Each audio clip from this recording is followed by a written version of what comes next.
The night sky erupted in a dazzling display of emerald and sapphire as the Vexari flotilla breached Earth's atmosphere. Dr. Zain Kapoor stood transfixed at his observatory window, his breath fogging the glass as he watched humanity's worst fears materialize. "It's really happening," he muttered, his fingers tightening around his coffee mug. The bitter liquid had long since gone cold, much like the pit forming in his stomach. As the lead scientist at the Galactic Defense Initiative, Zain had spent years preparing for this moment. Yet, as the alien ships descended in perfect formation, he couldn't shake the feeling that all their preparations might be for naught. The Vexari's reputation preceded them. Their faster-than-light technology had allowed them to conquer dozens of worlds across the galaxy. Earth, with its fledgling space program, seemed like easy prey. A sharp buzz from his pocket jolted Zain from his reverie. He fished out his phone, grimacing at the caller ID, General Aisha Khoury, his military liaison. "Tell me you have good news, Doctor," the general's voice crackled through the speaker, tension evident in every syllable. Zain sighed, running a hand through his unkempt hair. "I wish I did, General. Our current defenses are no match for their propulsion systems. We're outgunned and outmaneuvered." "Damn it, Kapoor. We've poured billions into this initiative. There must be something we can use against them." As the general's words hung in the air, Zain's gaze drifted to a small model on his desk, a globe of the Earth, slowly rotating on its axis. A crazy idea began to form in his mind, so outlandish that he almost dismissed it immediately. "General," he said slowly, his eyes never leaving the spinning globe, "what if we could turn our planet's rotation into a weapon?" There was a long pause on the other end of the line. "Explain," Khoury finally said, her voice a mix of skepticism and desperate hope. Zain's words tumbled out in a rush. "Earth rotates at over 1,000 miles per hour at the equator. If we could harness that speed, launch specially designed craft using the planet's rotation as a slingshot, we might be able to achieve velocities that even the Vexari can't match." "Is that even possible?" The general's voice had lost its edge, replaced by a hint of wonder. "Theoretically, yes. But we'd need to act fast. We'd need to build launch facilities, design new spacecraft, coordinate with space agencies worldwide. It's a long shot, but it might be our only shot," Khoury finished for him. "I'll convene an emergency meeting with world leaders. Be ready to present your idea in 2 hours." As the call ended, Zain turned back to the window. The Vexari ships now hovered ominously over major cities, their hulls gleaming in the moonlight. He placed a hand on the cool glass, his reflection overlaying the alien armada. "You may think you have us beat," he whispered, a newfound determination hardening his features. "But you haven't seen what Earth can do when we work together." With one last look at the invaders, Zain spun on his heel and rushed to his computer. He had 2 hours to save the world, and not a second to waste. The United Nations Security Council chamber buzzed with tension as world leaders gathered for the emergency session.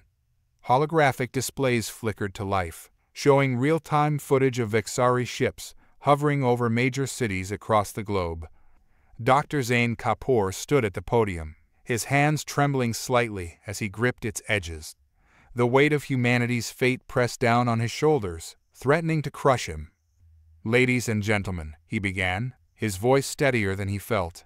"What I'm about to propose may sound impossible, but I assure you, it's our best chance for survival." As Zain laid out his plan, a mix of disbelief and hope rippled through the assembly. He explained how Earth's rotation could be harnessed, turning the entire planet into a colossal slingshot capable of launching spacecraft at unprecedented speeds. By constructing launch facilities along the equator and designing specialized craft, we can potentially achieve velocities that even the Vexari can't match, Zain concluded, his eyes scanning the room for reactions. The Chinese representative leaned forward, her brow furrowed. "Dr. Kapoor, while your theory is intriguing, the logistics seem insurmountable. How do you propose we build these facilities without alerting the Vexari?" Zain nodded, having anticipated this question. We'll need to repurpose existing structures and work under the guise of refugee centers. The Vexari seem content to intimidate for now. We can use that to our advantage." The Russian president's hologram flickered as he spoke. "And what of these specialized craft? Our current aerospace technology is nowhere near advanced enough." "That's where international cooperation becomes crucial," Zane replied. "We'll need to pool our resources, our brightest minds. Every nation with a space program must contribute." As the discussion continued, General Kuri stepped forward. "Time is of the essence. Every moment we debate is a moment the Vexari could choose to attack. I move that we put Dr. Kapoor's plan to an immediate vote." The next few minutes were a blur of raised hands and voiced agreements. When the final tally came in, Zane could hardly believe it. Unanimous approval. The Unsecretary General rose, her face etched with grim determination. "Very well. Operation Terran Topspin is now in effect. Dr. Kapoor, you'll lead the scientific team. General Kuri will oversee military coordination. May God have mercy on us all." As the chamber erupted into a flurry of activity, Zane felt a hand on his shoulder. He turned to see Amanda Chen, the lead engineer from NASA, her eyes gleaming with a mix of fear and excitement. "Looks like we've got our work cut out for us, Doc," she said, a wry smile tugging at her lips. "Any ideas on where to start?" Zane took a deep breath, his mind already racing with calculations and designs. "We start by rewriting the laws of aerospace engineering, Amanda, and we do it faster than anyone in history ever has." As they hurried out of the chamber, Zane cast one last glance at the holographic displays. The Vexari ships loomed large, their sleek forms a constant reminder of the challenge ahead. "Enjoy your superiority while you can," he muttered under his breath. "Earth's about to show you what real speed looks like." With that, Zane and Amanda plunged into the corridors of the unbuilding, ready to embark on the most ambitious project in human history. The clock was ticking, and the fate of the world hung in the balance. The equatorial city of Libreville, Gabon, pulsed with frenetic energy. What was once a bustling port had transformed into the epicenter of humanity's last-ditch effort for survival. Under the guise of a massive refugee relocation program, the world's brightest minds converged to bring Dr. Kapoor's audacious plan to life. Zane wiped sweat from his brow as he surveyed the controlled chaos around him. The sweltering heat of the African coast was a far cry from his air-conditioned lab, but there was no time for comfort. Every second counted. "Dr. Kapoor," Amanda Chen's voice cut through the din. She jogged up, tablet in hand, her usually immaculate ponytail frazzled from the humidity. "We've got a problem with the Icarus prototype." Zane's stomach clenched. The Icarus was their best hope, a spacecraft designed to withstand the immense G-forces of their planetary slingshot. "What kind of problem?" Amanda's fingers flew across the tablet, pulling up schematics. "The heat shielding isn't holding up in simulations. At the speeds we're talking about, the friction could tear it apart before it clears the atmosphere." Zane stared at the numbers, his mind racing. What if we alter the trajectory? A steeper ascent angle could reduce atmospheric exposure time. "That would put immense strain on the structural integrity," Amanda countered, but her eyes lit up with a challenge. "Unless we reinforce the frame with that new carbon-titanium alloy the Germans developed." A smile tugged at Zane's lips. This was why he'd handpicked Amanda for the project. Her ability to find solutions where others saw only obstacles was unparalleled. Their brainstorming was interrupted by the low rumble of engines. Both scientists looked up to see a Vexari scout ship passing overhead, its emerald hull glinting in the sunlight. "They're getting bolder," Amanda murmured, her voice tight. Zane nodded grimly. The Vexari had been increasing their patrols, as if sensing something was amiss. "We need to speed up our timetable. How soon can we implement these changes?" Amanda's fingers flew over the tablet once more. "If we pull resources from the secondary projects, maybe 72 hours. But Zane, that leaves us with no backup plan." "We don't need a backup plan," Zane said, his eyes still fixed on the retreating alien craft. "We need this to work." As they hurried towards the makeshift command center, a commotion near the eastern perimeter caught their attention. A group of workers was arguing loudly, gesticulating at a half-constructed section of the launch rail. "What's going on here?" Zane demanded as they approached. One of the workers, a burly man with a thick Russian accent, stepped forward. "The rail won't hold, Doctor. The stresses are too great. We're building a death trap, not a weapon." Murmurs of agreement rippled through the crowd. Zane felt panic rising in his chest. If morale collapsed now, everything would fall apart. "Listen to me," he said, raising his voice to be heard over the grumbling. "I know what we're attempting seems impossible, but look up there." He pointed to the sky where the Vexari ship had vanished. "That's impossible too. Yet here they are, ready to end everything we've ever known. We don't have the luxury of doubt. Every weld, every calculation, every sleepless night, it all matters. We're not just building a weapon. We're building humanity's future." The crowd fell silent, the weight of Zane's words sinking in. Then, without a word, the Russian nodded and turned back to his work. The others followed suit, the sounds of construction resuming with renewed vigor. Amanda let out a low whistle. "Nice speech, Doc. Didn't know you had it in you."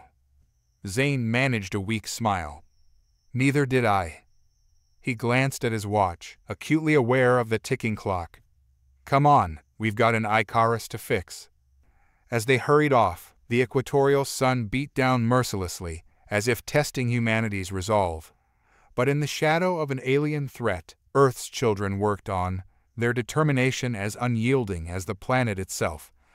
The Icarus prototype gleamed under the harsh floodlights, its sleek form a testament to human ingenuity under pressure. Zane stood before it, a mixture of pride and trepidation coursing through him. In just 3 weeks, they had achieved what should have taken years. "Final systems check complete," Amanda's voice crackled through his earpiece. "We're as ready as we'll ever be." Zane took a deep breath, steeling himself. "Initiate launch sequence." The launch rail hummed to life, electromagnetic coils charging with enough power to light up a small city. The Icarus, secured to its cradle, began to move, slowly at first, then with increasing speed. As the craft approached the end of the rail, Zane held his breath. This was the moment of truth. Either the Icarus would soar, propelled by Earth's rotation, or it would disintegrate, taking humanity's hopes with it. The Icarus hit the release point and shot skyward, a streak of light against the pre-dawn sky. For a heart-stopping moment, it seemed to falter, buffeted by atmospheric forces. Then it stabilized, accelerating at a rate that defied conventional physics. Cheers erupted from the control center. Zane allowed himself a small smile, but he knew they weren't out of the woods yet. "Amanda, what's our velocity?" There was a pause, then a gasp. "Zane, you're not going to believe this. We're approaching 120,000 miles per hour and still accelerating." Zane's eyes widened. They had done it. They had created a spacecraft faster than anything the Vexari had ever encountered. His elation was short-lived. Alarms blared through the complex, red lights flashing ominously. "We've got company," General Kuri's voice boomed over the intercom. "Multiple Vexari ships incoming. They must have detected the launch." Zane's mind raced. They weren't ready for a full-scale confrontation yet. "How long until they're in range?" 2 minutes, maybe less, Kuri replied grimly. "We need more time," Zane muttered. Then an idea struck him. "General, the Icarus, we can use it as a diversion." Understanding dawned in Kuri's voice. "Brilliant. I'll give the order." The next moments were a blur of activity. The Icarus, now far beyond Earth's atmosphere, received new coordinates. It banked sharply, on a collision course with the approaching Vexari fleet. On the main screen, Zane watched as the alien ships detected the incoming threat. Their formation scattered, clearly caught off guard by the sheer speed of the human craft. The Icarus streaked past the Vexari fleet, missing the lead ship by mere kilometers. The aliens, their attention diverted, began pursuit, their engines flaring as they struggled to match the Icarus's velocity. "It worked," Amanda exclaimed. "They're chasing the Icarus." "But Zane, at these speeds, they're being pulled further into space. They can't seem to decelerate effectively." Zane nodded, a grim satisfaction settling over him. They've never had to deal with speeds like this. Their propulsion systems aren't designed for it. As they watched, the Vexari ships grew smaller on the screen, their desperate pursuit of the Icarus leading them further and further from Earth. General Kuri's voice cut through the moment of triumph. "Good work, people, but don't celebrate yet. We've bought ourselves some time, but there will be more coming. We need to prepare for a full-scale assault." The reality of their situation settled back in. They had won a skirmish, but the war was far from over. Zane turned to Amanda, determination etched on his face. "We need to scale up production. How quickly can we build a fleet of Icarus-class ships?" Amanda's eyes gleamed with the challenge. "With what we've learned from this launch, we can cut production time in half, maybe more." "Do it," Zane said, his gaze returning to the screen where the last of the Vexari ships was disappearing into the depths of space. "And Amanda, make them faster." As the complex erupted into a new frenzy of activity, Zane allowed himself a moment of reflection. They had proven that humanity could stand toe-to-toe with the Vexari. Now, they just had to win the race against time. The sun began to rise over the horizon, casting a golden glow over the launch facility. It was a new day for Earth, and for the first time since the Vexari arrived, it was a day filled with hope. The war room buzzed with nervous energy as holographic displays flickered with real-time data from around the globe. Dr. Zane Kapoor stood at the center, his eyes darting between screens, absorbing information at a frantic pace. "Status report," General Kuri barked, her face haggard from sleepless nights. Amanda stepped forward, her tablet projecting a 3D model of Earth and its surrounding space. "We've successfully launched 15 Icarus-class ships. They're maintaining a defensive perimeter in high orbit." Zane nodded, a small sense of pride welling up. In just 2 months, they had built a fleet that could outpace anything in known space. But would it be enough? As if in answer to his unspoken question, alarms blared. Red dots appeared on the holographic display, swarming towards Earth like angry hornets. "Vexari war fleet detected," a technician called out, his voice tight with fear. "Estimated time to engagement, 30 minutes. The room fell silent, the weight of the moment pressing down on everyone present. This was it. The real test was about to begin. Zane took a deep breath, steadying himself. "Launch all remaining Icarus ships. Activate the slingshot protocol." Fingers flew across consoles as orders were relayed. On the main screen, blue dots representing Earth's defenders streaked out to meet the incoming threat. "First contact in 5, 4, 3, 2, 1. The display erupted in a dazzling light show as human and Vexari ships clashed. The Icarus craft, true to their design, danced around the alien vessels with impossible speed and agility. "We've taken out their first wave," Amanda exclaimed, her eyes wide with disbelief. But Zane's elation was short-lived. More red dots appeared on the screen, a seemingly endless stream of Vexari reinforcements. "They're adapting," he muttered, watching as the alien ships began to move in tighter formations, making it harder for the Icarus craft to maneuver. General Kuri leaned in, her voice low. "We're outnumbered, Doctor. We need a game changer." Zane's mind raced, calculations and possibilities flashing through his thoughts. Then it hit him. "The planet," he whispered, then louder, "We need to use the whole planet." He turned to Amanda, speaking rapidly. "Remember our initial simulations? We theorized we could create a gravitational slingshot effect by skimming the atmosphere. What if we applied that on a massive scale?" Amanda's eyes widened as she caught on. You want to use Earth's gravity well to fling the entire Vexari fleet into deep space? That's insane. Insane enough to work, Zane countered. We need to lure them into a low orbit. Once they're caught in Earth's gravitational pull, we spring the trap, General Kuri finished, a fierce grin spreading across her face. I like it. What do you need? The next few minutes were a whirlwind of activity. Orders were given, strategies rewritten on the fly. The Icarus fleet began a coordinated retreat, drawing the Vexari ships closer to Earth's atmosphere.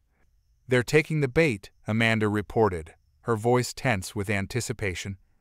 Zane watched the display, his heart pounding. Everything hinged on this moment. Now, he shouted, activate the planetary thrusters. Across the equator, massive engines that had been disguised as industrial complexes roared to life. The entire planet shuddered, its rotation incrementally increasing. On the screen, the effect was immediate and spectacular. Vexari ships, caught unprepared by the sudden shift in gravitational forces, were flung out of their formations. Those closest to the atmosphere were yanked into wild, uncontrolled orbits. It's working, Amanda cried out, her professional demeanor cracking in the face of their improbable success. Zane allowed himself a moment of triumph as he watched the Vexari fleet, once so menacing, now scattered and disoriented. But he knew the battle was far from over. Maintain planetary acceleration, he ordered, and prepare the Icarus fleet for cleanup operations. We can't let a single Vexari ship escape to warn their homeworld. As the room erupted into renewed activity, Zane caught General Kuri's eye. She gave him a nod of respect, a silent acknowledgement of what they had achieved. Outside, the sky burned with the remnants of Vexari ships breaking up in the atmosphere, a deadly but beautiful light show. Earth had taken its first step towards becoming a true cosmic power, and Zane knew that nothing would ever be the same again. The aftermath of the battle was a surreal tableau of victory and devastation.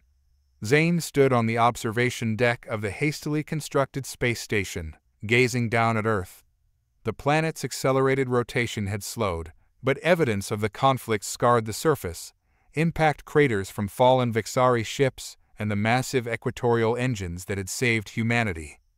Quite a view, isn't it? Amanda's voice startled him from his reverie. She floated up beside him, her movements still awkward in the microgravity. Zane nodded, his eyes never leaving the blue-green orb below. We did it, Amanda. We actually did it. Don't sound so surprised, Doc, she chuckled, but her voice held a note of awe.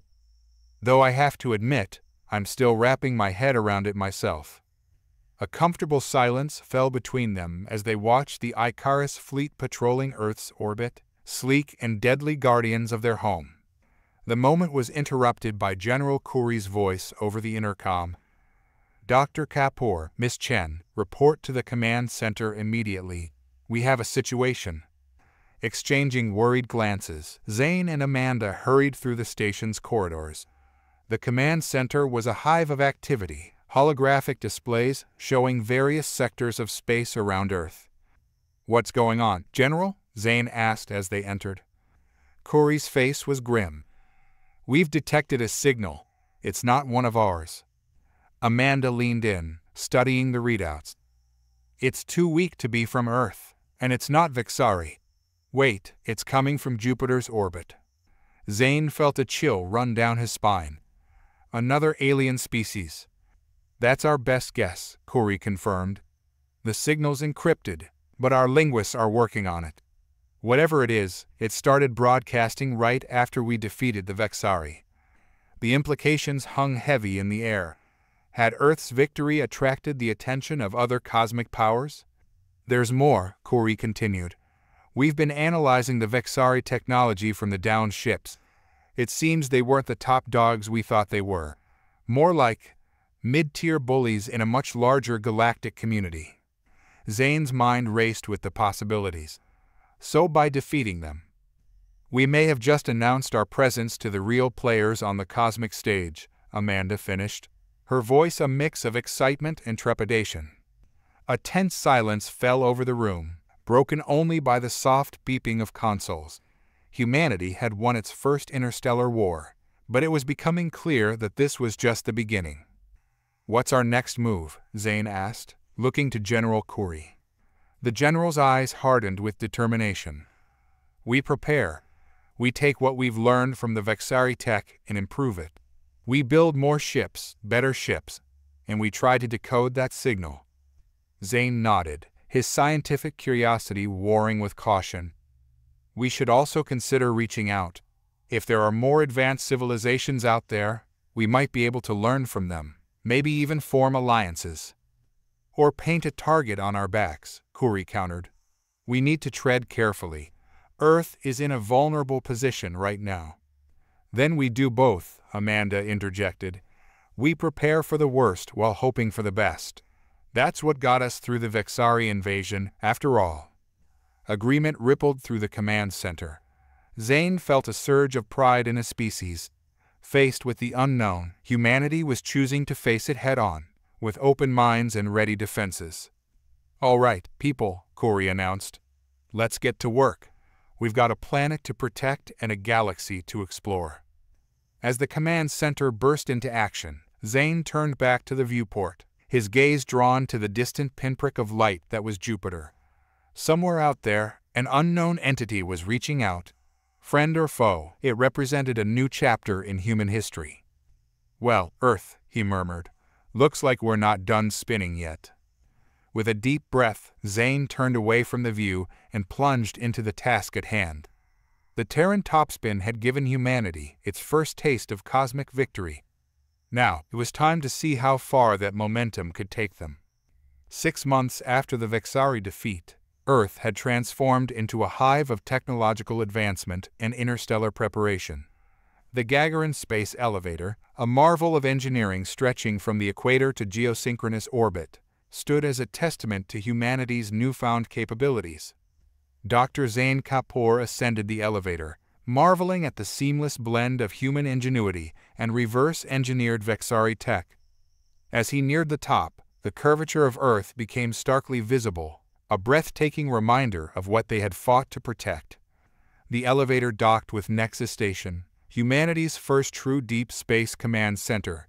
Zane made his way through the bustling corridors, nodding to the international crew of scientists, engineers, and military personnel. He entered the central hub, where Amanda Chen was engrossed in a holographic display of the solar system. "Any breakthroughs?" he asked, hope tinging his voice. Amanda shook her head, frustration evident. "The signal from Jupiter's orbit is still a mystery. It's like trying to decipher a language with no common reference points." Before Zane could respond, alarms blared throughout the station. General Khoury's voice crackled over the intercom. "All personnel to battle stations. Unidentified object approaching at high velocity." Zane and Amanda rushed to their stations, fingers flying over holographic interfaces. The main screen lit up, showing a sleek, silver object hurtling towards Earth. "It's not Vexari," Amanda muttered, her eyes scanning the data readouts. "The design is completely alien, and the speed, it's surpassing even our Icarus ships." Zane's mind raced. "Are the planetary defenses ready?" "Online and charged," a technician confirmed. "Awaiting orders." General Khoury strode in, her face a mask of controlled tension. "Hold fire," she commanded. "Let's see what we're dealing with first." The object decelerated as it neared Earth's orbit, its movements precise and controlled. It came to a stop just outside the range of the defense grid. "We're receiving a transmission," Amanda announced, her voice tight with anticipation. The main screen flickered, and a face appeared. At least, Zane assumed it was a face. The being looked vaguely humanoid, but with iridescent skin and large, multifaceted eyes that seemed to shimmer with intelligence. "Greetings, people of Earth," the alien spoke, its voice a melodious blend of tones. "I am Zyxtel, emissary of the Galactic Concord. We have been observing your world with great interest." A hushed silence fell over the command center. Zane felt his heart racing. This was the moment humanity had been both anticipating and dreading. General Kuri stepped forward, her voice steady. I am General Aisha Kuri, representing Earth's Defense Forces. What is the purpose of your visit? Zeikstel's multifaceted eyes seemed to twinkle. Your defeat of the Vexari has not gone unnoticed. It is rare for a nascent spacefaring species to repel such an invasion. The Galactic Concord wishes to extend an invitation to Earth to join the greater cosmic community. Murmurs of excitement and apprehension rippled through the command center. Zane felt a mix of emotions swirling within him. The scientific possibilities were staggering, but caution nagged at him. And if we decline this invitation? Kuri asked, her tone neutral. The choice is yours, Zeikstel replied. But know that the universe is vast and filled with wonders and dangers alike. The Concord offers knowledge, protection, and a chance to shape the future of the galaxy. Zane stepped forward, unable to contain his curiosity. You mentioned the Vexari. Are there other threats we should be aware of? Zeikstel's expression shifted, becoming more somber.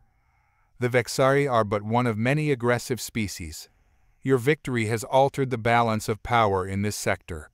Others may come, seeking to test your strength or exploit your resources. The implications hung heavy in the air.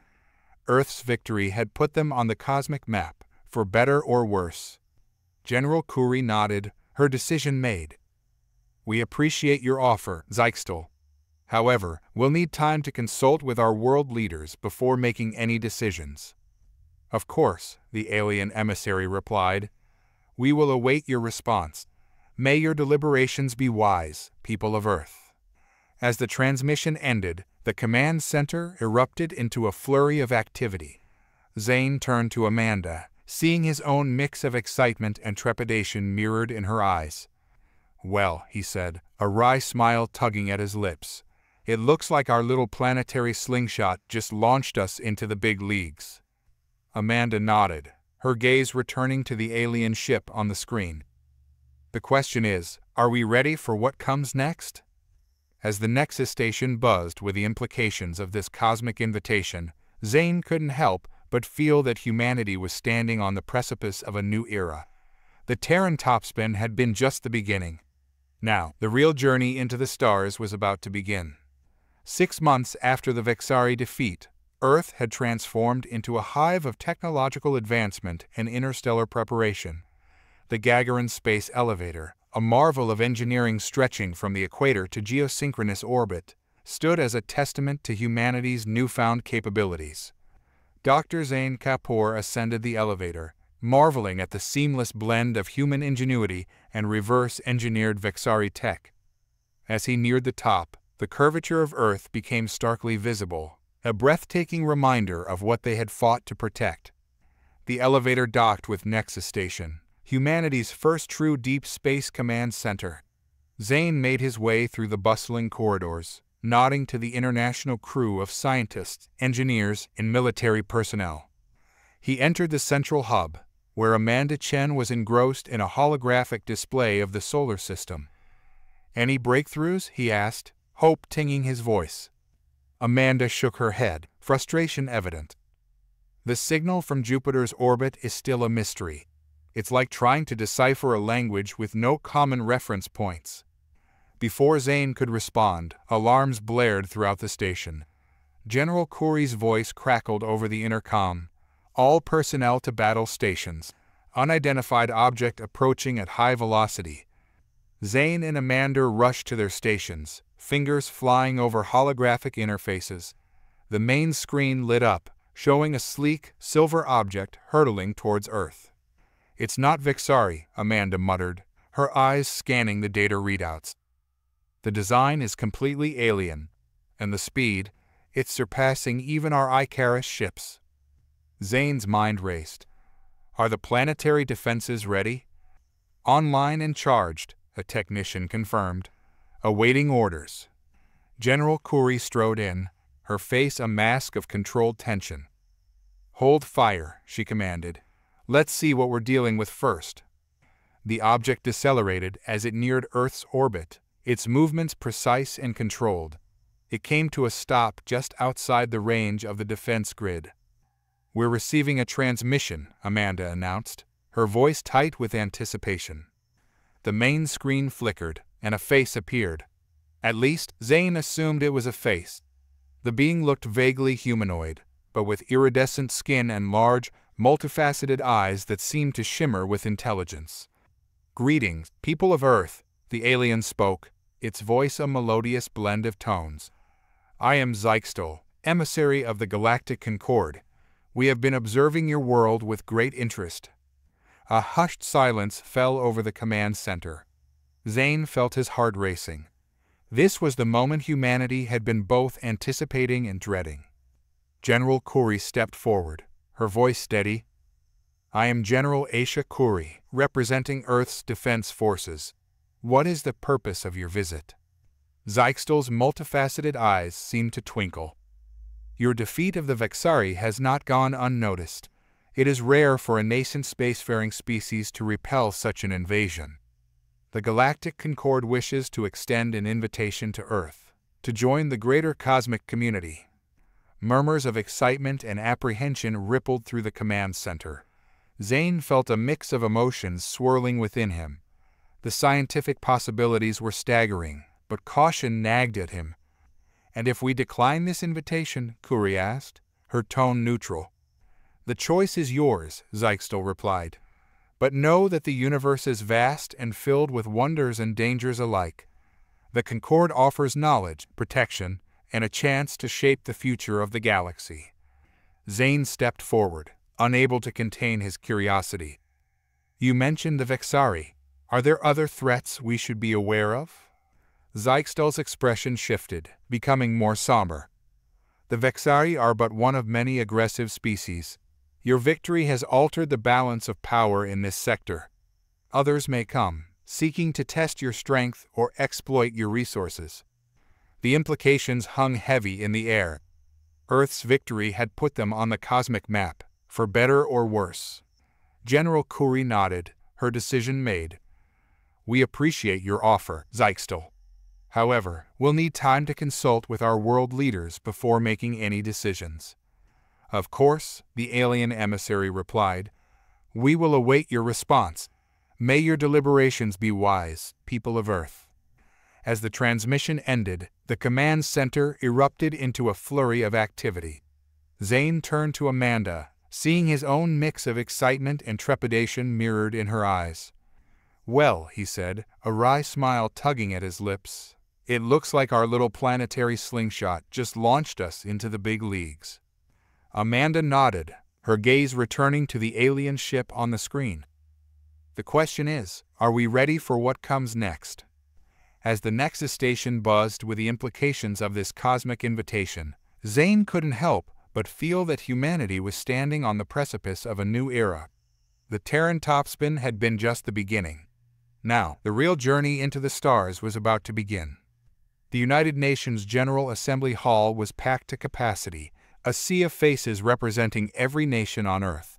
Dr. Zane Kapoor sat in the front row, his heart pounding as he awaited the decision that would shape humanity's future. Secretary General Adama Nkrumah took the podium, her regal presence commanding instant silence. "Distinguished delegates, citizens of Earth, we stand at a crossroads unlike any in human history.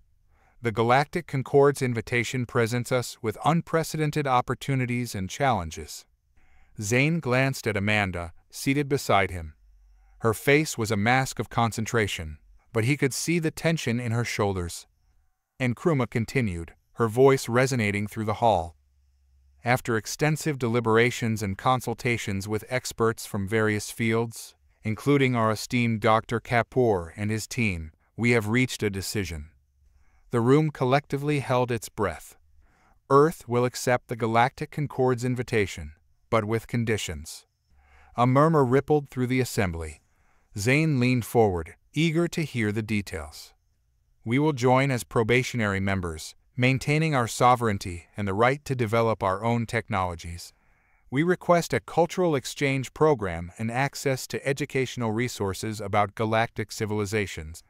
However, we insist on retaining control over our planetary defenses and the right to refuse any technology we deem potentially harmful."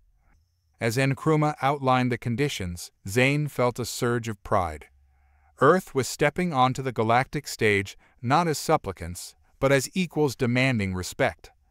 The speech concluded, and the assembly erupted into a mix of applause and heated discussions. Zane turned to Amanda, seeing his own excitement mirrored in her eyes. "We did it," he whispered. "We're going to be part of something bigger than we ever imagined." Amanda nodded, her voice tight with emotion. "But we're doing it on our terms. That's what matters." Their moment was interrupted by General Khoury, who approached with a grim expression. "We've got a situation. The Nexus station just picked up multiple unidentified objects entering the solar system." Zane's elation quickly turned to concern. "Vexari reinforcements." Khoury shook her head. "Doesn't match their signatures. These are something new." As they hurried out of the assembly hall, Zane's mind raced. Had their decision to join the Concorde already drawn unwanted attention? Within hours, they were back on the Nexus station, staring at holographic displays of the approaching objects. The command center buzzed with nervous energy. "Analysis complete," Amanda announced, her fingers dancing over the controls. "They're ships, all right, but the design, it's like nothing we've ever seen. They're organic, almost alive." Zane studied the readouts, his scientific curiosity warring with apprehension. "Are they hostile?" As if in answer, one of the alien ships suddenly accelerated, heading straight for Mars. Before anyone could react, it collided with the red planet's surface, burrowing deep into the crust. "What the hell?" General Khoury exclaimed, voicing everyone's shock. More ships followed suit, impacting Mars at various points across its surface. Within minutes, the planet's appearance began to change, streaks of green and blue spreading from the impact sites. "They're terraforming Mars," Zane breathed, awe and horror mingling in his voice. "At an impossible speed." Amanda's console beeped urgently. "We're receiving a transmission. It's from Mars." The main screen flickered to life, revealing a bizarre landscape of rapidly growing alien vegetation. A figure stepped into view, its body a disturbing blend of organic and mechanical parts. "Greetings, primitive ones," the being's voice grated, devoid of emotion. "We are the Synthorg Collective. Your world has been chosen for assimilation. Resistance is inadvisable." The transmission cut off abruptly, leaving the command center in stunned silence. General Khoury was the first to recover. "Battle stations, alert the Galactic Concorde. We need all hands on deck, now." As alarms blared and the station erupted into frantic activity, Zane exchanged a grim look with Amanda. They had prepared for threats from the stars, but nothing could have prepared them for this. The Terran topspin had launched humanity into a new age, but now they faced a challenge that would test not just their technology, but their very right to exist as an independent species. As Zane watched the alien transformation of Mars accelerate, he knew that the real battle for Earth's future was only just beginning. The Nexus station's war room crackled with tension as holographic displays showed the Synthorg invasion unfolding. Mars, once a rusty red, now pulsed with alien life, a testament to the invaders' terrifying efficiency. Dr. Zane Kapoor stood at the center of the storm, his mind racing to find a solution. "We need to buy time," he announced, turning to General Khoury. "How long until the Galactic Concorde responds to our distress call?" Khoury's face was grim. "Zykstel says their nearest fleet is 3 days out. We're on our own until then." Amanda Chen, her eyes never leaving the screen, spoke up. "The Synthorgs haven't made a move towards Earth yet. They seem focused on fully transforming Mars." Zane nodded, an idea forming. "Then that's our window. We hit them before they're ready." "With what?" Khoury demanded. "Our Icarus ships are fast, but we don't know if they can penetrate whatever defenses these things have." A memory flashed through Zane's mind, the Vexari ships, helpless against Earth's rotation. "We don't need to penetrate their defenses," he said slowly. "We need to move them." Amanda caught on immediately. "The planetary slingshot. But Zane, Mars doesn't have Earth's mass or rotation speed. No, Zane agreed, but it has something better. Phobos and Deimos. Understanding dawned on Corey's face. Mars moons, you want to use them as projectiles. Zane nodded, excitement building. Exactly. We use our Icarus ships to alter the moon's orbits, turning them into massive kinetic weapons. The next hours were a blur of calculations and preparations. The plan was audacious, bordering on insane, but it was their best shot. As the Icarus fleet deployed, Zane watched the screens with bated breath. The operation began with precision. Icarus ships latched onto Phobos and Deimos, their enhanced engines straining to alter the moon's trajectories. The Synthorgs, still focused on their terraforming, seemed oblivious to the threat. Phobos approaching optimal velocity, Amanda reported, her voice tense. Impact in 3, 2, 1. The smaller moon slammed into Mars with cataclysmic force. The planet's surface buckled, massive shockwaves disrupting the alien transformation. Before the dust could settle, Deimos followed, striking from the opposite side. The command center erupted in cheers as Mars' surface churned, the carefully orchestrated Synthorg terraforming thrown into chaos. But their celebration was short-lived. The main screen flickered, revealing the same Synthorg entity they'd seen before. Its voice, though still mechanical, now carried an edge of rage. Your resistance is noted, Earth dwellers, and it will be your undoing. The transmission cut off, and alarms blared throughout the station. Amanda's fingers flew over her console. Multiple objects launching from Mars' surface. They're heading straight for us. Zane's mind raced. They had hoped to cripple the Synthorg forces, but instead, they had provoked a direct assault. General, can our planetary defenses handle this? Corey's face was a mask of determination. They'll have to. All units, prepare for imminent contact. This is not a drill. As the Synthorg ships approached, a new alert sounded. Amanda's eyes widened as she read the incoming data. Zane, we're picking up a massive energy surge. It's coming from the moon. All eyes turned to the lunar surface, where a hidden facility was powering up. A massive beam of energy shot forth, intercepting the lead Synthorg vessels and vaporizing them instantly. What the hell is that? Corey demanded. Before anyone could respond, a familiar voice filled the command center. Apologies for the late introduction, Zyxtel said, his image appearing on a side screen. We took the liberty of installing a few defensive measures during our initial observations. Consider it a welcoming gift to the Galactic Concord.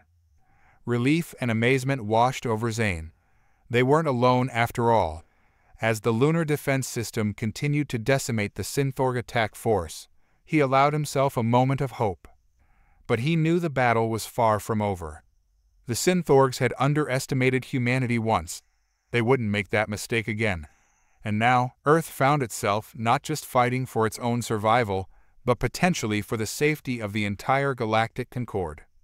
As the remnants of the Synthorg fleet retreated to Mars, Zane exchanged determined looks with Amanda and General Corey.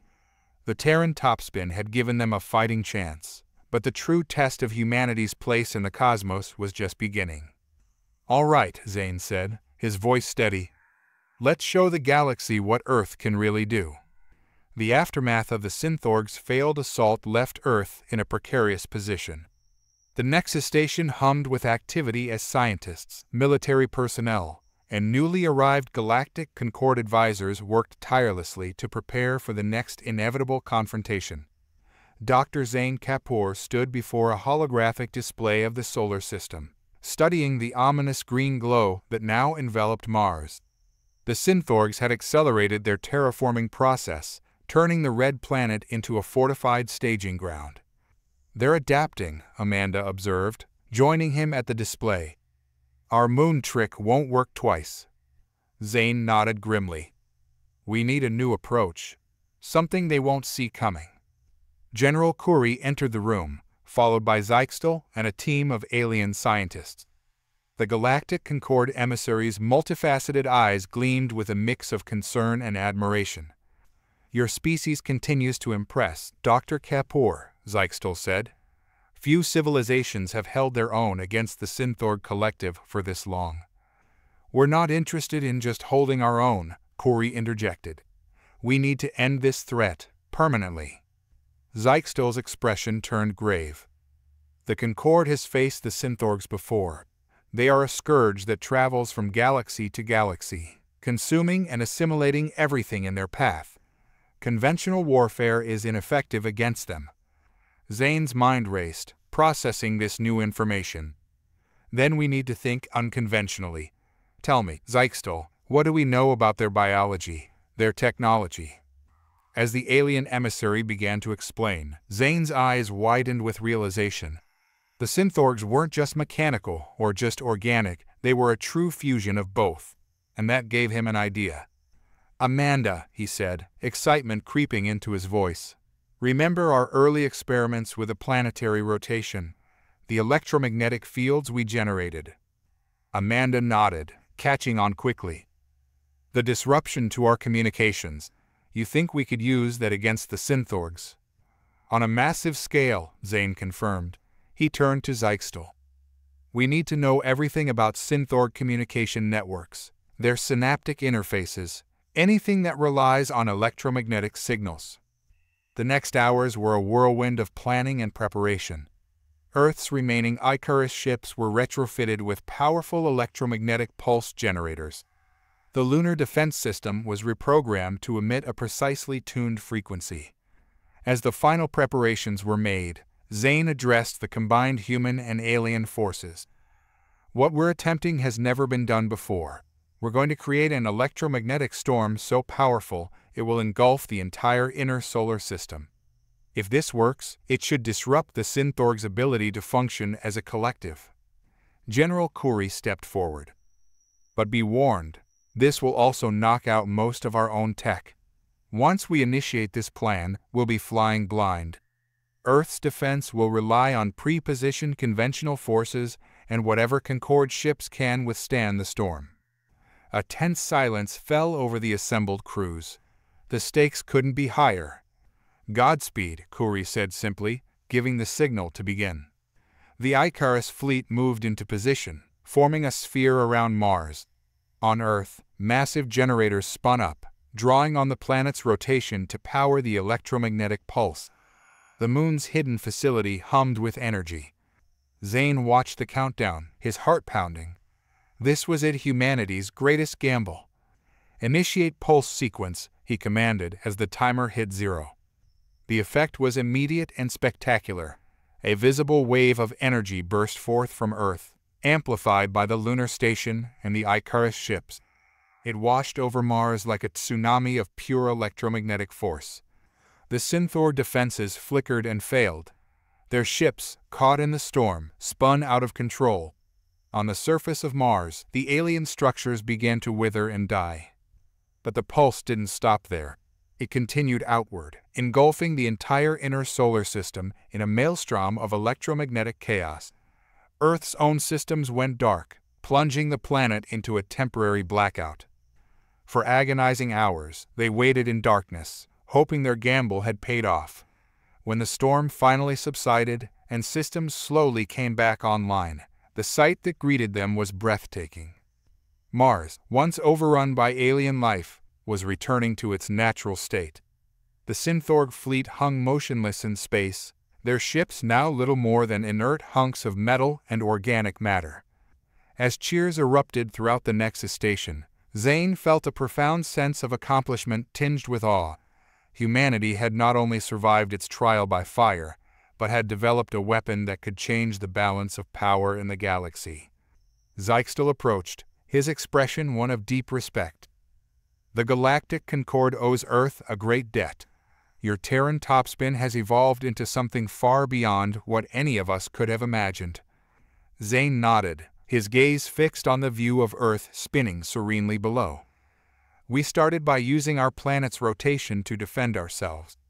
Now, we've harnessed it to safeguard not just humanity, but potentially all life in the galaxy. as the cleanup operations began and discussions of Earth's new role in the galactic concord got underway, Zane couldn't help but feel a sense of anticipation. The Terran topspin had launched humanity into the cosmic arena, and now the real journey was just beginning. The stars, once distant and unreachable, now beckoned with infinite possibilities, and humanity, tested by fire and tempered by adversity, was ready to answer that call. Dr. Zane Kapoor stood at the helm of the S. Hawking, Earth's most advanced exploration vessel. The ship's viewing deck offered a panoramic vista of the cosmos, but Zane's eyes were fixed on a strange distortion in the fabric of space before them. "Anomaly dead ahead, Doctor," the ship's AI announced, its voice calm despite the unprecedented nature of their discovery. Zane nodded, his mind racing with possibilities. In the 5 years since Earth had repelled the Synthorg invasion, humanity had made remarkable strides. Their electromagnetic pulse technology, combined with the infamous Terran topspin maneuver, had earned them a place of respect within the galactic concord. But this mission to the fringes of known space could change everything. "Analysis area?" Zane asked, addressing the AI.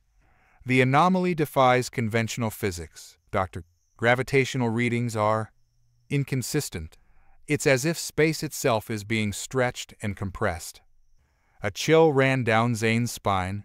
He'd theorized about such phenomena, but to see it firsthand was both exhilarating and terrifying.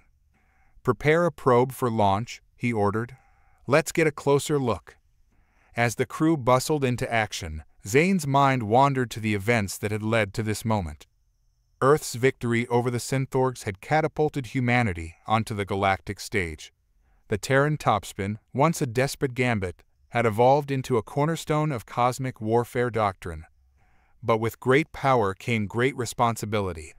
Earth now stood as a bulwark against threats to the Concord, their unique blend of ingenuity and determination making them invaluable allies. The probe streaked towards the anomaly, its sensors primed to gather data. Zane held his breath as it approached the distortion. Suddenly, alarms blared throughout the ship. The probe's telemetry became erratic, its signal distorting. "Doctor," Aria's voice carried an unusual note of urgency, "the probe is experiencing extreme gravitational shear. Its structural integrity is failing." Before Zane could respond, the probe vanished, swallowed by the anomaly. In its place, something else emerged. A ship, unlike anything Zane had ever seen, materialized before them. Its hull seemed to bend light around it, making it difficult to focus on. "Impossible," Zane breathed. "Aria, are you seeing this?" "Affirmative, Doctor. The vessel appears to be manipulating gravitational fields at will. Our sensors are having difficulty maintaining a lock." As Zane watched in awe, the alien ship began to move. Not with engines or any visible means of propulsion, but by warping the space around it. "Incoming transmission," Aria announced. A voice, resonant and multi-toned, filled the bridge. "Beings of linear space, you have entered a realm beyond your comprehension. We are the Gravitans, masters of the fundamental forces. Your presence here is a disturbance in the cosmic ballet. Prepare to be reshaped or removed." The transmission cut off abruptly, leaving a stunned silence in its wake. Zane's mind raced, processing the implications of what he'd just witnessed. A race capable of manipulating gravity itself. The scientific possibilities were staggering, but the threat they posed was equally immense. "Aria," he said, his voice steady despite the adrenaline coursing through him. "Plot a course back to Earth, maximum speed, and send a priority alert to the galactic concord." As the S. Hawking's engines roared to life, Zane cast one last look at the Graviton ship. He had a sinking feeling that the peace Earth had fought so hard to achieve was about to be shattered. The cosmic curveball had been thrown, and once again, the fate of humanity would depend on their ability to adapt and overcome. The journey back to Earth was tense, with Zane and his crew constantly checking over their shoulders for signs of Graviton pursuit. As they approached the familiar blue-green orb of their home planet, Zane felt a mix of relief and apprehension. The Nexus Station, now a bustling hub of interstellar diplomacy, loomed before them. As the S-Hawking docked, Zane was met by a grim-faced General Kuri. "Welcome back, Doctor," Kuri said, her voice taut. "I hope you have some good news to balance out the bad." Zane raised an eyebrow. "Bad news." Kuri gestured for him to follow.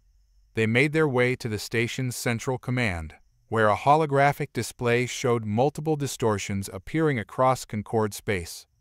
"They're spreading," Kuri explained. "Whatever you encountered out there, it's not staying put. We've got reports of ships vanishing, planets experiencing gravitational fluctuations. The Concorde is in an uproar." Zane's mind raced as he absorbed the information. "Have there been any direct confrontations?" Kuri nodded grimly.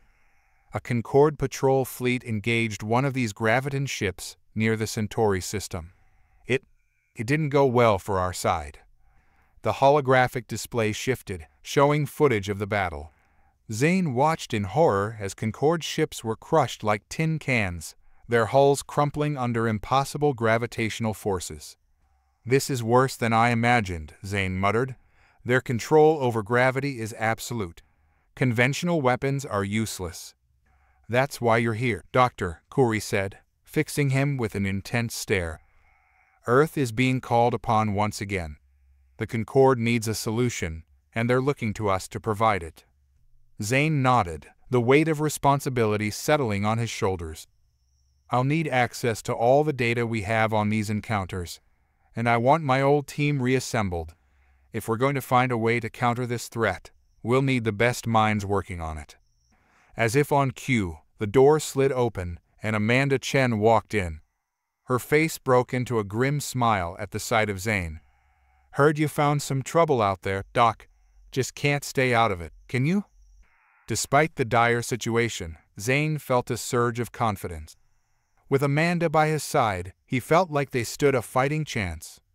"All right," Zane said, turning back to the holographic display. "Let's break this down. What do we know about the Graviton's capabilities?" For the next hour, they pored over the data, analyzing every scrap of information they had on the mysterious beings. The picture that emerged was troubling. "They're not just manipulating gravity," Amanda mused. Her eyes narrowed in concentration. "They're bending space-time itself. It's like they exist partially outside our normal 4 dimensions."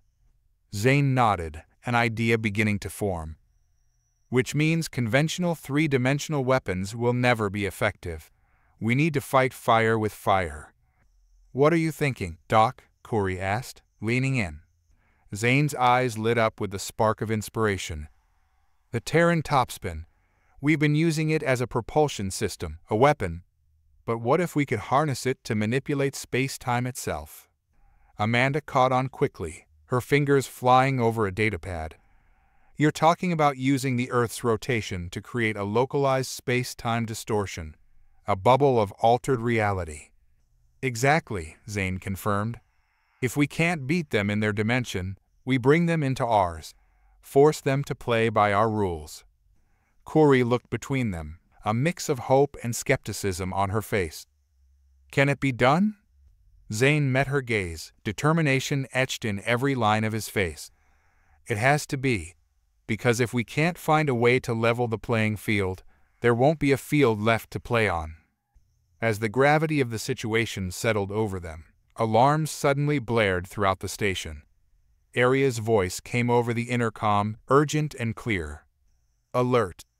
Graviton vessel detected entering the solar system. Estimated time to Earth orbit, 30 minutes. Zane exchanged a look with Amanda and Kuri. The race against time had begun, and the fate of not just Earth, but the entire galaxy, hung in the balance. "Well," Zane said, rolling up his sleeves, "let's get to work. We've got a cosmic curveball to catch." The Nexus station erupted into a frenzy of activity as Earth's defenses mobilized. Zane and Amanda sprinted towards the research lab, their minds already racing with calculations and theories. "We need to modify the planetary rotation engines," Zane shouted over the blaring alarms. "If we can create a controlled space-time distortion around Earth, We might be able to nullify the graviton's advantage. Amanda nodded, her fingers flying over a portable console as they ran. I'm running simulations now. But Zane, the energy requirements are astronomical. We'd need to tap into the Earth's core to generate enough power. They burst into the lab, startling the team of scientists already hard at work. Zane quickly took charge, his voice carrying the weight of authority. Listen up. We have less than 30 minutes to develop a defense against an enemy that can manipulate the fabric of reality. I need ideas, and I need them now. The room erupted into a cacophony of voices, each scientist shouting out theories and possibilities. Zane felt a surge of pride in his team's quick thinking, but time was running out. Area, he called out to the AI, give me a status update on the Graviton ship. The AI's calm voice cut through the chaos. The Graviton vessel has accelerated unexpectedly. New estimated time of arrival, 15 minutes. A hush fell over the room. Zane took a deep breath, forcing himself to focus. Okay, new plan. We don't have time to modify the planetary engines. We need something we can deploy immediately. His eyes fell on a model of the Terran topspin system. An idea struck him like a bolt of lightning. The electromagnetic pulse generators. If we can't manipulate space-time directly, maybe we can disrupt the graviton's ability to do so. Amanda caught on immediately. A massive EMP tuned to the specific frequency of space-time distortions. It's crazy, but it just might work. Get on it, Zane ordered. I'll coordinate with General Khoury to prepare our defenses. As the team sprang into action, Zane rushed to the command center. The holographic display showed the Graviton ship approaching, its very presence causing ripples in the fabric of space. General Khoury looked up as he entered, her face a mask of grim determination. Please tell me you have something, Doctor. Zane quickly outlined their plan. Khoury nodded, then turned to her tactical officers. Deploy all Icarus-class ships. Equip them with the modified EMP generators. We'll create a net around Earth. As the orders were relayed, Zane's communicator buzzed. It was Amanda. We've done it, Zane. The EMP generators are ready. But there's a catch, we'll only get one shot at this. The power surge will burn out the generators. Zane acknowledged the message, his heart racing. Everything would come down to timing and precision. The minutes ticked by with agonizing slowness. The Graviton ship entered Earth's orbit, its alien design a stark contrast to the familiar lines of human and Concorde vessels. They're transmitting a message, a communications officer announced. The same resonant, multi-toned voice from before filled the command center. Your feeble defenses are meaningless. Prepare for reconstruction at the fundamental level. Zane stepped forward, his voice steady. This is Dr. Zane Kapoor of Earth. We request peaceful dialogue. Surely beings of your advanced nature can see the value in cooperation rather than conflict. There was a pause, then the voice returned, tinged with what sounded almost like amusement. Your species' audacity is noted, Dr. Kapoor, but the cosmic ballet requires balance. Your presence disturbs that balance. Observe true mastery of the universe. The Graviton ship began to glow, the space around it warping and twisting. Zane felt a moment of doubt. Had they miscalculated? Now, he shouted. Activate the EMP. The Icarus ships surrounding Earth lit up simultaneously, releasing a pulse of energy tuned to the specific frequency of the Graviton's space-time manipulation. For a moment, nothing seemed to happen. Then, like a soap bubble popping, the distortion around the Graviton ship collapsed. The alien vessel lurched, suddenly subject to the normal laws of physics. It worked, Amanda's voice crackled over the comm. Their space-time manipulation field is down. Zane allowed himself a brief moment of elation before turning to General Khoury. Now's our chance, while they're vulnerable. Khoury nodded, a fierce grin on her face. All ships, engage. Show these Gravitons what happens when you pick a fight with Earth. As the battle began in earnest, Zane couldn't help but feel a mix of triumph and trepidation. They had found a way to level the playing field, but the war was far from over. The cosmic curveball had been caught, but the game was just beginning. The battle above Earth raged with an intensity that defied description. Freed from the Graviton's reality-warping influence, the combined forces of Earth and the Galactic Concord pressed their advantage. Icarus-class ships darted between larger vessels, their speed and agility proving crucial in the close-quarters combat. From the Nexus Station's command center, Zane watched the conflict unfold with a mixture of awe and anxiety. The Graviton ship, though stripped of its space-time manipulation abilities, was far from defenseless. Its hull seemed to absorb energy weapons, and it moved with an eerie grace that belied its size. "We need to end this quickly," General Kuri muttered, her eyes fixed on the tactical display. "Before they find a way to counter our EMP." As if in response to her words, the Graviton vessel began to emit a strange, pulsating glow. Zane felt his stomach drop as he realized what was happening. "They're adapting," he shouted. "Everyone, brace for impact." A wave of distorted space rippled out from the alien ship, less powerful than before, but still enough to send several Earth vessels tumbling. The EMP had weakened the Graviton's abilities, but not eliminated them entirely. Zane's mind raced, searching for a solution. They needed something more, something the Gravitons couldn't adapt to so quickly. "Amanda," he called over the comm, "what if we combine the EMP with a gravitational pulse from the planetary engines? A 1-2 punch they won't see coming." There was a moment of silence as Amanda processed the idea. "It could work," she replied, excitement creeping into her voice. "But we'd need to recalibrate the entire planetary defense grid. It'll take time." "Time we don't have," Kuri interjected, pointing to the display where more Graviton ships were emerging from space-time distortions. Zane made a split-second decision. "I'm heading down to the surface. I can oversee the recalibration personally and speed things up." Before anyone could object, he was sprinting towards the station's shuttle bay. As he strapped himself into a high-speed transport, Zane couldn't help but reflect on the irony of the situation.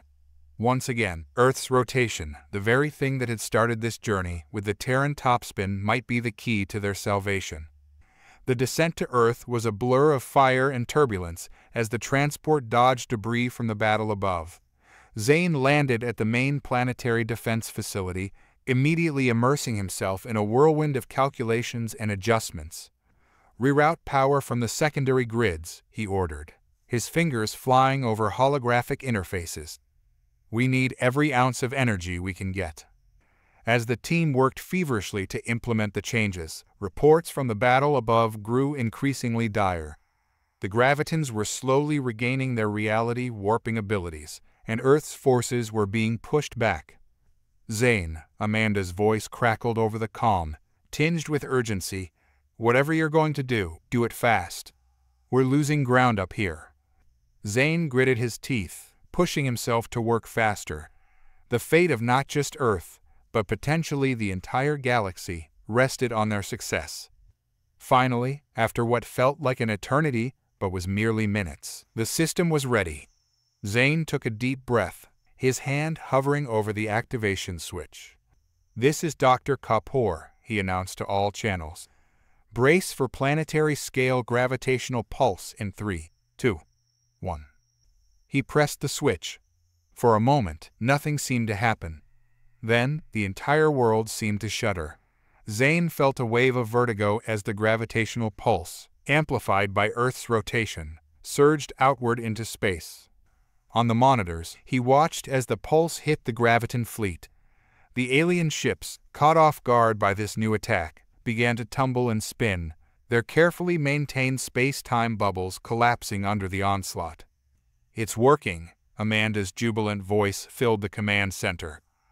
"Their ships are destabilizing. They can't maintain their gravitational fields." Zane allowed himself a moment of hope.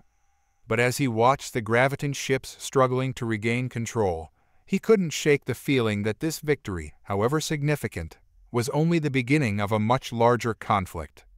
The cosmic curveball had been returned, but the game was far from over. As Earth's forces pressed their advantage, Zane's mind was already racing ahead, wondering what new challenges awaited them in this ever-expanding universe. In the aftermath of the battle, Earth enjoyed a brief respite. The Graviton fleet had retreated, their ships vanishing into space-time distortions that flickered and wavered, clearly destabilized by Earth's combined EMP and gravitational assault. Zane stood in the newly established Cosmic Defense Center, a state-of-the-art facility built into the heart of the Rocky Mountains. Holographic displays surrounded him, showing the status of Earth's defenses and the ongoing efforts to fortify the planet against future Graviton incursions. Dr. Kapoor, Aria's voice interrupted his thoughts. The Galactic Concord representatives have arrived for the debriefing. Zane nodded, straightening his uniform. The victory over the Gravitons had catapulted Earth to a new level of prominence within the Concord. Now, they were looked to not just as allies, but as leaders in the fight against this reality-bending threat. As he entered the conference room, Zane was greeted by a diverse array of alien dignitaries. Among them stood Zyxtal, the Concord emissary who had first welcomed Earth into the galactic community. Dr. Kapoor, Zyxtal's multifaceted eyes gleamed with respect. Once again, humanity has proven its ingenuity in the face of overwhelming odds. The Concord owes Earth a great debt. Zane acknowledged the praise with a nod, but his mind was already racing ahead to the challenges that lay before them. "Thank you, Zyxtal, but we can't afford to rest on our laurels. The Gravitons will be back, and they'll be prepared for our tactics." The room sobered at his words. Zane activated a holographic display in the center of the table, showing the data they'd gathered on the Graviton technology. "Our victory was significant, but it was just the opening move in what I fear will be a long and complex game," Zane explained. "The Gravitons' ability to manipulate space-time is unlike anything we've encountered. We need to understand it better if we hope to develop lasting countermeasures." A Thoraxian representative, its insectoid features unreadable, clicked its mandibles before speaking. "What do you propose, Dr. Kapoor? The Concord stands ready to support Earth's efforts." Zane took a deep breath, knowing his next words would be controversial. "We need to go on the offensive. A joint Earth-Concord expedition to explore the space-time anomalies the Gravitons use for travel. If we can understand how they move between dimensions, we might find a way to predict their attacks, or even cut off their access to our space-time." The room erupted into a flurry of discussions and debates. Some representatives voiced support for the bold plan, while others expressed concern about the risks of venturing into unknown dimensions. As the arguments raged, Zane's communicator buzzed. It was Amanda, her voice tight with urgency. "Zane, you need to see this. We've detected something strange." Excusing himself from the meeting, Zane hurried to the adjacent lab, where Amanda was hunched over a complex array of sensors. She looked up as he entered, her face pale. "What is it?" Zane asked, a sense of foreboding settling over him. Amanda gestured to the readings on her screen. "We've been monitoring space-time distortions since the battle, looking for signs of Graviton activity. But this is different. It's like the fabric of reality itself is unraveling." Zane leaned in, his eyes widening as he absorbed the implications of the data. The Gravitons' manipulations of space-time had left scars, weak points in the very structure of the universe, and those weak points were growing. "It's not just about defeating the Gravitons anymore," Zane murmured, the weight of this new revelation settling on his shoulders. "If we don't find a way to repair these ruptures, our entire reality could collapse." As he stared at the ominous readings, Zane realized that the cosmic curveball had taken an even more dangerous turn. The game they were playing wasn't just for the fate of Earth or the Galactic Concord, but for the very existence of their universe. With renewed determination, Zane turned back towards the conference room. They needed to act, and act fast. The next phase of this cosmic conflict would require all of humanity's ingenuity, courage, and the unique perspective that had already saved them twice before. As he re-entered the room of alien dignitaries, Zane's mind was already formulating plans, theories, and possibilities. The Terran topspin had evolved from a planetary defense to a reality-saving mission, and once again, the fate of everything would rest on humanity's ability to adapt, innovate, and overcome the impossible. The revelation of the growing space-time ruptures changed everything. The Galactic Concorde, initially hesitant about Zane's proposed expedition, now threw its full support behind the mission. Within weeks, a joint task force was assembled, with the most advanced ships and brightest minds from across the galaxy. Zane found himself aboard the Hawking once more, but this time the ship had been extensively modified. Cutting-edge sensors designed to detect the slightest space-time fluctuations lined its hull, and a revolutionary drive system inspired by the Terran topspin allowed for unprecedented maneuverability in distorted space. As the ship prepared to depart, Zane stood on the bridge, surrounded by a diverse crew of humans and aliens. The weight of their mission pressed heavily on his shoulders. "Final systems check complete, Doctor," Arya announced. "We are ready for departure." Zane nodded, his eyes fixed on the view screen showing Earth growing smaller as they ascended. "Take us out, Arya. Set course for the nearest detected anomaly." As the Hawking accelerated away from Earth, Zane couldn't shake a sense of foreboding. They were venturing into the unknown, with the fate of the universe hanging in the balance. The journey to the anomaly was tense, filled with constant sensor sweeps and theoretical discussions about what they might encounter. Zane spent hours in the ship's lab, working with Amanda and a team of Concorde scientists to refine their detection and analysis capabilities. Finally, after what felt like an eternity but was merely days, Arya's voice broke the tension. "Anomaly detected. Preparing to enter distorted space." Zane rushed to the bridge, his heart pounding. The view screen showed a shimmering distortion in the fabric of space, like a heat haze on a summer day. "All hands, brace for transition," Zane ordered. "Arya, take us in. Slow and steady." The Hawking edged forward, its advanced shielding straining against the forces trying to tear it apart. For a moment, reality seemed to twist and bend around them. Zane felt a wave of nausea as his senses struggled to interpret the impossible. Then, suddenly, they were through. The view screen cleared, revealing a sight that took Zane's breath away.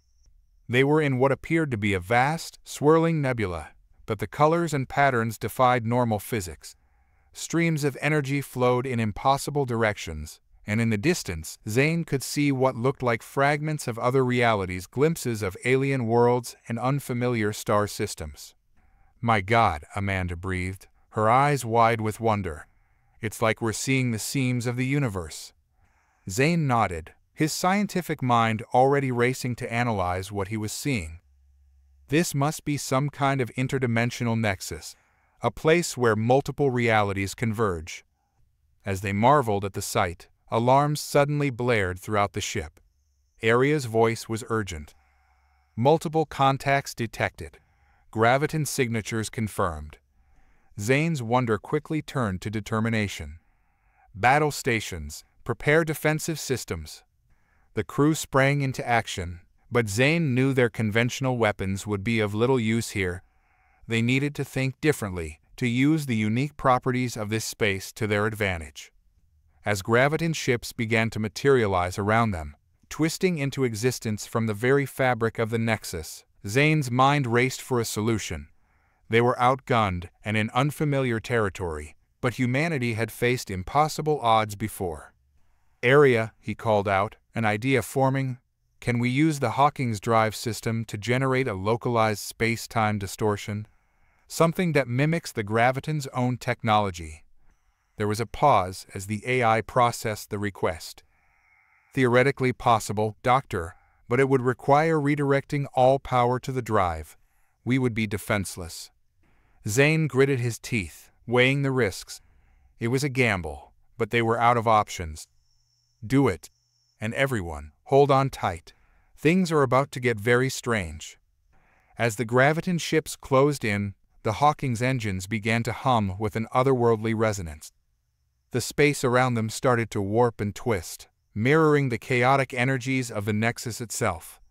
Zane watched the approaching Gravitons, hoping against hope that his desperate plan would work. They were about to find out if humanity's knack for turning the impossible into the possible would hold true in this reality-bending battlefield.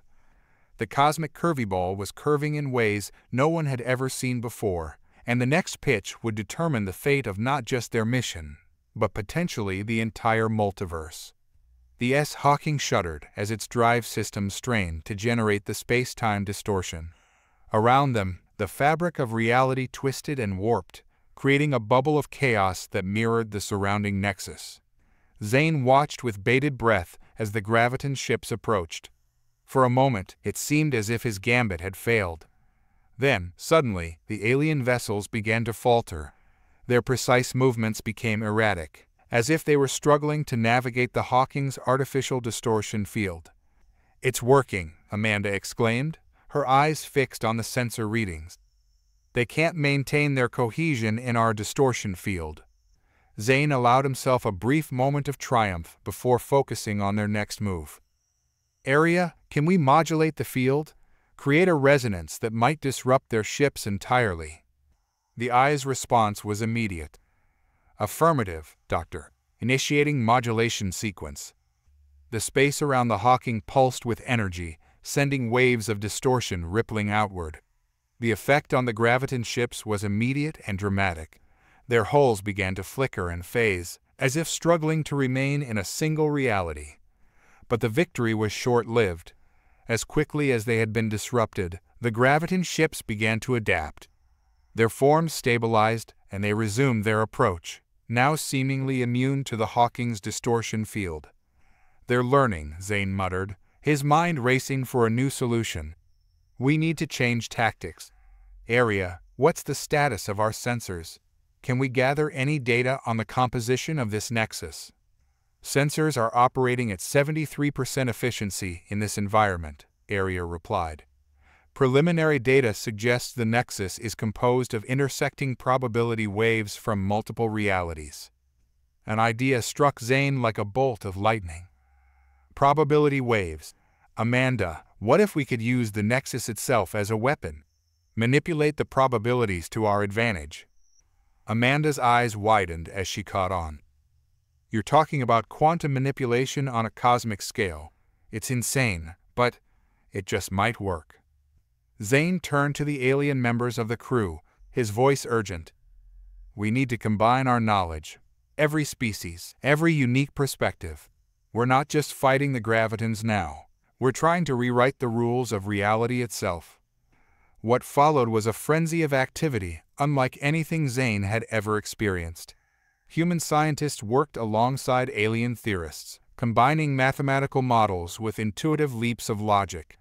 The Hawking's computer systems strained under the load of their calculations, trying to predict and manipulate the chaotic energies of the Nexus. As they worked, the graviton ships pressed their attack. The Hawking rocked under the assault, its shields barely holding against weapons that seemed to bend the very laws of physics. "We need more time," Amanda shouted over the din of alarms and creaking metal. Zane gritted his teeth, making a split-second decision.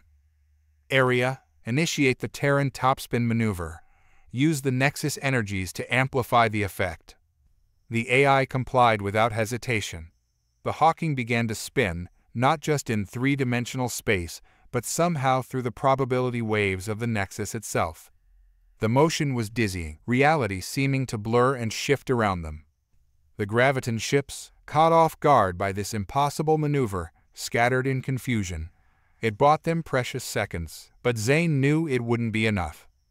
Just as it seemed their luck had run out, a console lit up with a triumphant chime. "We've got it," Amanda cried out. "A way to manipulate the Nexus probabilities. But Zane, if we do this, there's no telling how it might change things. We could alter the very nature of our reality." Zane looked at the approaching graviton ships, then at his crew, human and alien alike, united in their desperate bid for survival. He made his choice. "Do it," he commanded. "Whatever happens, we face it together." Amanda nodded, her fingers flying over the controls. The Hawking systems engaged, channeling the chaotic energies of the Nexus in ways never before imagined. For a moment, nothing seemed to happen. Then, like a wave building from the depths of an ocean, reality itself began to shift. The graviton ships flickered and wavered, as if being erased from existence. The swirling energies of the nexus coalesced, forming patterns of impossible beauty and complexity. Zane watched in awe as the universe reshaped itself around them. They had thrown the ultimate cosmic curveball, and now all they could do was wait to see where it would land. As the light grew blinding and reality itself seemed to hold its breath, Zane closed his eyes, hoping that whatever new world emerged from this chaos, it would be one where the spirit of cooperation and innovation that had brought them this far would continue to thrive. The cosmic game was changing, and the next inning promised to be unlike anything they had ever experienced. When the blinding light faded and reality settled into a new configuration, Zane slowly opened his eyes. The view that greeted him was both familiar and utterly alien. The S-Hawking floated in what appeared to be normal space, stars twinkling in the distance. But there was something off about their arrangement, patterns that didn't match any known constellation. "Status report," Zane called out, his voice hoarse. Aria's response came after a noticeable delay. "All systems functioning within acceptable parameters, Doctor. However, our position in space-time is uncertain." Amanda, looking shaken but determined, pored over the sensor readings. "Zane, you need to see this. The quantum signatures of everything around us, including our ship, have shifted. It's like we're vibrating at a slightly different frequency than before." Zane's mind raced with the implications. "We've shifted realities. The question is, how far have we moved from our original universe?" As the crew worked to assess their situation, a new alert sounded. "Incoming transmission," Aria announced. "Origin unknown." Zane exchanged a wary glance with Amanda before nodding. "Put it through." The viewscreen flickered to life, revealing a being that defied easy description. It seemed to shift and change as they watched, sometimes appearing humanoid, other times taking on more abstract forms. "Greetings, reality shapers," the being's voice resonated in their minds rather than their ears. "Your actions have not gone unnoticed. We are the custodians, guardians of the multiverse." Zane stepped forward, his scientific curiosity overriding his caution. "I am Dr. Zane Kapoor of Earth. We didn't mean to cause any disruption. We were defending ourselves against the gravitons." The being's form shimmered, taking on a more recognizable shape. "The gravitons are but one symptom of a larger problem. Your manipulation of the Nexus has brought you to our attention, and perhaps to a solution." As Zane listened, the custodian explained that the multiverse was facing a crisis. The barriers between realities were weakening, causing civilizations like the gravitons to emerge and exploit the instabilities. The custodians had been searching for a way to repair the damage, but lacked the unique perspective that had allowed Zane and his team to manipulate the Nexus. "Your species' ability to adapt, to think in ways that defy conventional logic, may be the key we have been seeking," the custodian concluded. Zane felt the weight of this new responsibility settling on his shoulders. They had set out to save their own universe, only to find themselves tasked with saving all of reality. "What do you need from us?" Zane asked, his voice steady despite the enormity of the situation. The custodian's form shifted again, this time resembling a complex, multidimensional equation. "We require your insight, your creativity. The solution lies not in raw power, but in understanding the fundamental connections between all things." As Zane absorbed this information, he realized that humanity's greatest strength had always been its ability to see patterns where others saw chaos, to find solutions in the most unlikely places. "We'll need to consult with our leaders, with the Galactic Concord," Zane said. "This isn't a decision I can make alone." The custodian's form rippled in what might have been agreement. "Of course. But know this, the fate of all realities now rests in part on your species' unique abilities. The cosmic game has expanded beyond anything you could have imagined." As the transmission ended, Zane turned to his crew. He saw a mix of fear, excitement, and determination on their faces, human and alien alike. "Well," he said, a wry smile tugging at his lips, "it seems we've been called up to the big leagues. The question is, are we ready to play on a multiversal scale?" Amanda stepped forward, her eyes shining with a thrill of scientific discovery. "Ready or not, we're in the game now, and I, for one, can't wait to see what impossible problems we'll solve next." Zane nodded, feeling a surge of pride in his team and in humanity as a whole.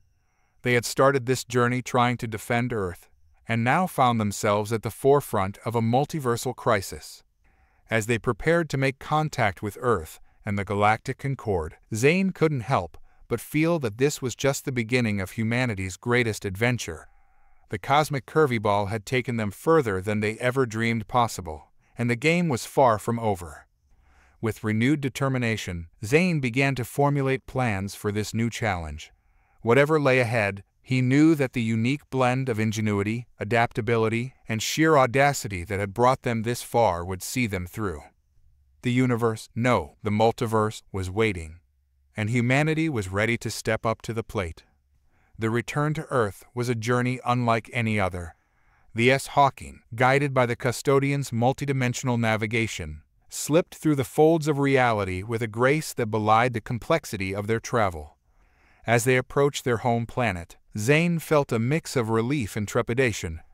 Earth looked the same, yet somehow different, as if viewed through a lens that revealed hidden depths and connections. "We're being hailed," Arya announced. "It's General Kuri." The general's face appeared on the view screen, a mix of concern and curiosity etched in her features. "Dr. Kapoor, you've been gone for 3 weeks. We were about to mount a rescue mission. What happened out there?" Zane took a deep breath, realizing the challenge of explaining their cosmic odyssey. "General, we've got a lot to discuss. Assemble the Concord representatives. This concerns everyone." Hours later, Zane stood before a packed auditorium in the Cosmic Defense Center. The air was thick with tension and anticipation as he recounted their journey, the battle in the Nexus, the reality-altering gambit, and their encounter with the custodians. As he spoke, holographic displays showed the sensor data they'd gathered, including mind-bending visualizations of the multiverse's structure. The audience, a mix of Earth's leaders and alien dignitaries, watched in stunned silence. "The threat we face is greater than we ever imagined," Zane concluded. "But so is our potential. The custodians believe that humanity's unique perspective could be key to saving not just our universe, but all of reality." The room erupted into a cacophony of voices, questions, concerns, and excited theories bouncing off the walls. Zane raised his hands, calling for quiet. "I know this is overwhelming," he said, his voice steady, "but we don't have the luxury of time. The multiverse is unraveling, and we need to act." General Kuri stepped forward, her face set with determination. "What do you propose, Doctor?" Zane activated a new holographic display, showing a complex schematic. "We need to build a multiversal harmonizer. It's a device that can stabilize the barriers between realities, using principles we discovered in the Nexus." He went on to explain the intricacies of the device, how it would tap into Earth's rotation, amplifying the Terran topspin effect to cosmic scales. The engineering challenges were immense, requiring technology beyond anything they'd developed before. "We'll need the full cooperation of the Galactic Concord," Zane said, turning to the alien representatives. "Every species, every unique technological perspective will be crucial."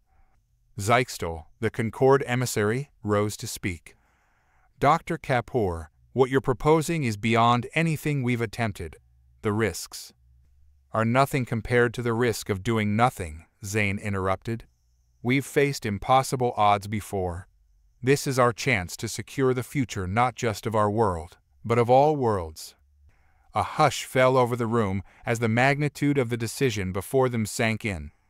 Then, slowly, heads began to nod. Voices rose in agreement. The spirit of cooperation that had seen them through so many crises was kindling once again. As the meeting adjourned and plans began to take shape, Zane felt a tap on his shoulder. He turned to see Amanda, her eyes shining with a mix of excitement and apprehension. "You know," she said, a wry smile on her face, "when we started this journey, I thought unraveling the mysteries of gravity was going to be our biggest challenge. Now we're talking about rewriting the laws of the multiverse." Zane chuckled, feeling the weight of responsibility balanced by the thrill of scientific discovery. "It's a whole new ballgame, Amanda.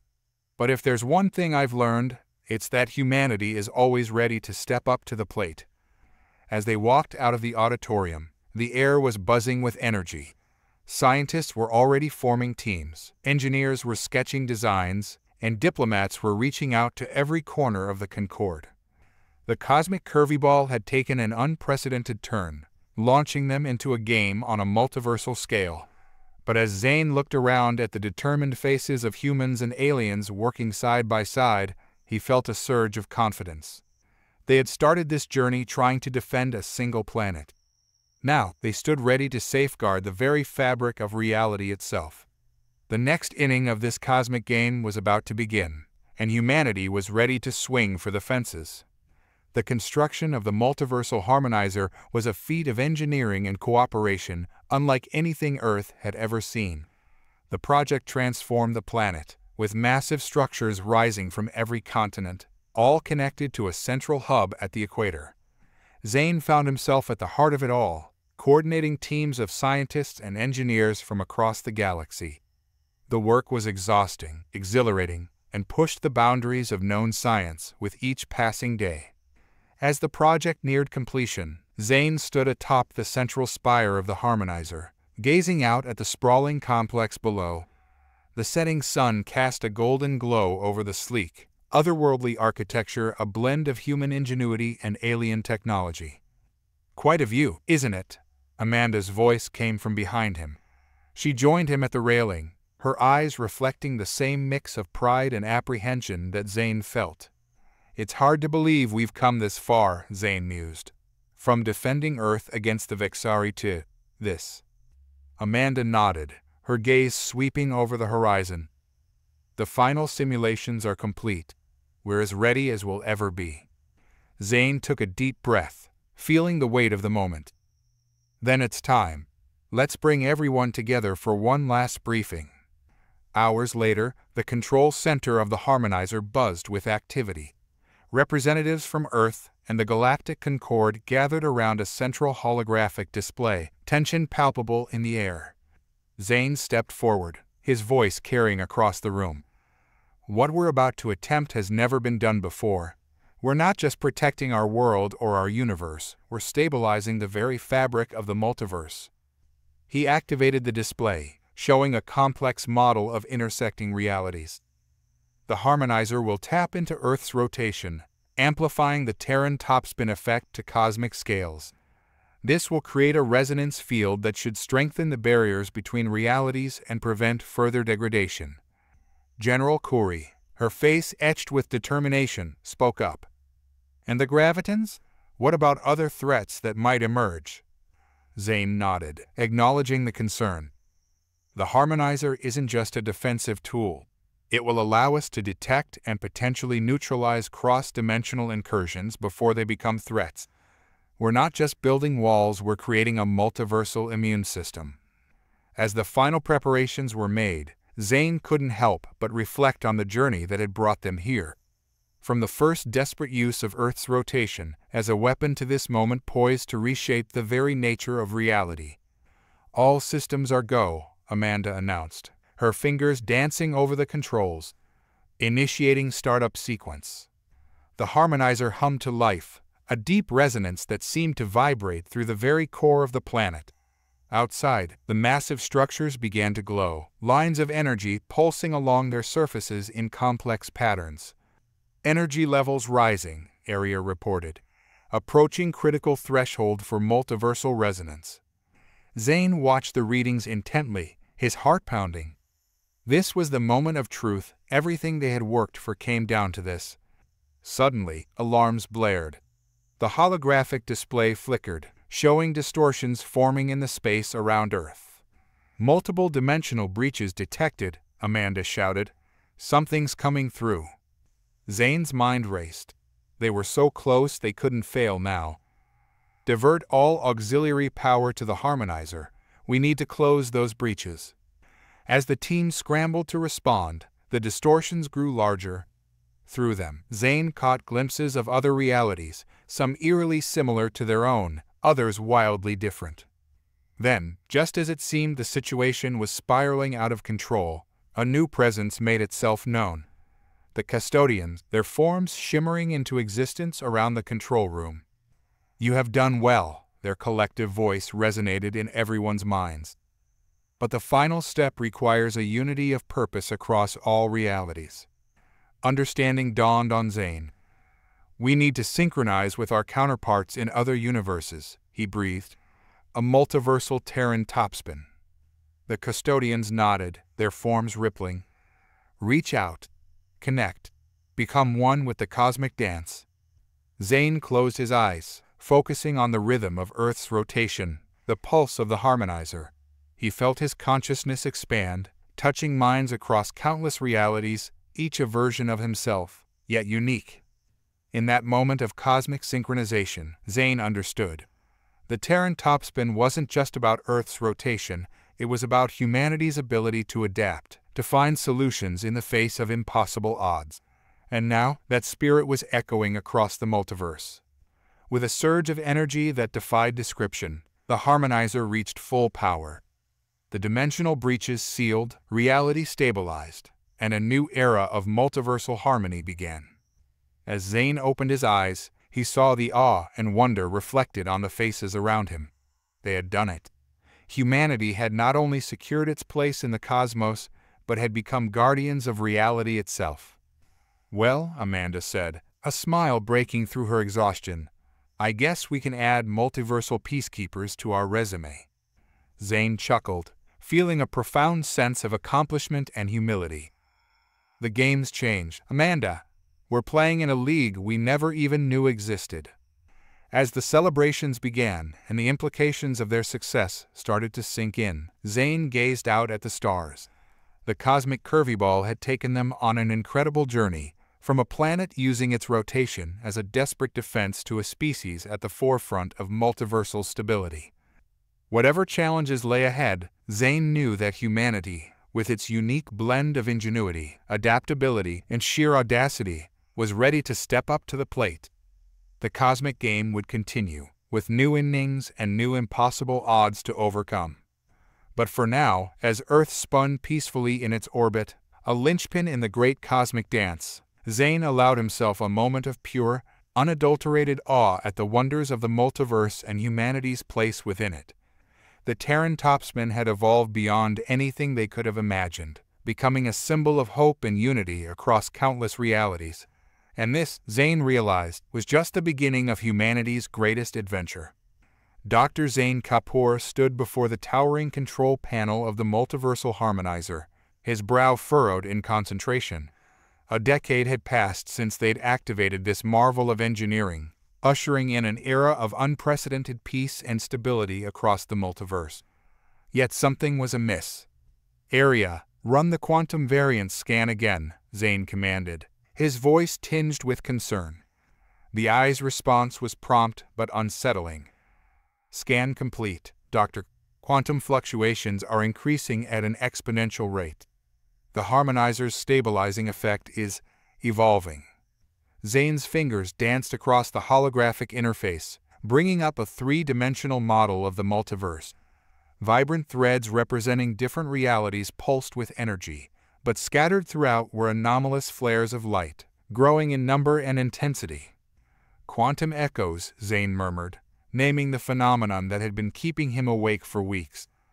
"But what's causing them?" As if in answer to his question, an alarm blared through the complex. Red warning lights bathed the control room in an ominous glow. "Multiple reality breaches detected," Arya announced, her usually calm voice carrying a note of urgency. "Quantum echoes are manifesting in physical space." Zane's heart raced as he pulled up the security feeds. What he saw defied explanation. Shimmering, translucent entities were phasing into existence throughout the harmonizer complex. They flickered and pulsed, their forms constantly shifting like living static. "Initiate containment protocols," Zane ordered, his mind already racing ahead to potential solutions. "And get me General Khoury. We need to assemble a team."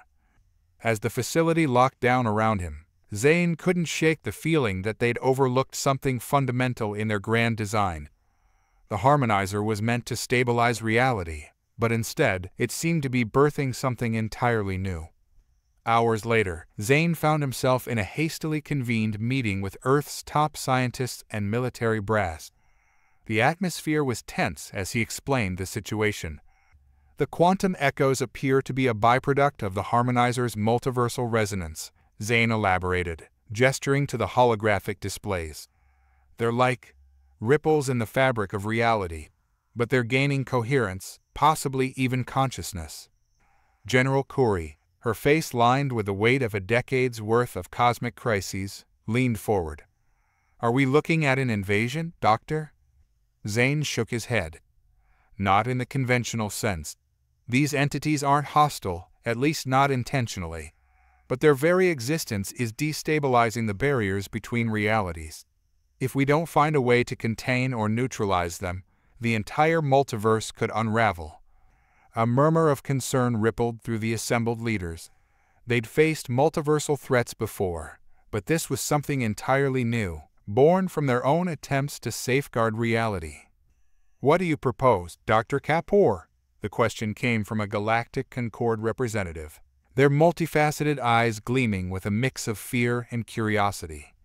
Zane took a deep breath, knowing his next words would sound crazy, even to this group accustomed to cosmic-scale challenges. "We need to send a team into the quantum realm itself. If we can understand these echoes at their source, we might find a way to stabilize them without destroying them." The room erupted into a cacophony of voices, some supportive, others skeptical. But Zane's attention was drawn to a quiet figure in the corner, an alien scientist whose species specialized in quantum mechanics. As their eyes met, Zane felt a spark of hope. The journey ahead would be perilous, venturing into a realm where the laws of physics as they knew them broke down. But if there was one thing humanity had proven time and again, it was their ability to adapt and overcome in the face of the impossible. The quantum quandary had begun, and once again, the fate of all reality hung in the balance. Zane squared his shoulders, ready to dive into the unknown. The next chapter of humanity's cosmic adventure was about to unfold, and he couldn't help but feel a thrill of excitement beneath the weight of responsibility. Little did he know that the true nature of their creation, and the moral dilemmas it would pose, were beyond anything he could have imagined. The preparation for the quantum realm expedition moved at a breakneck pace.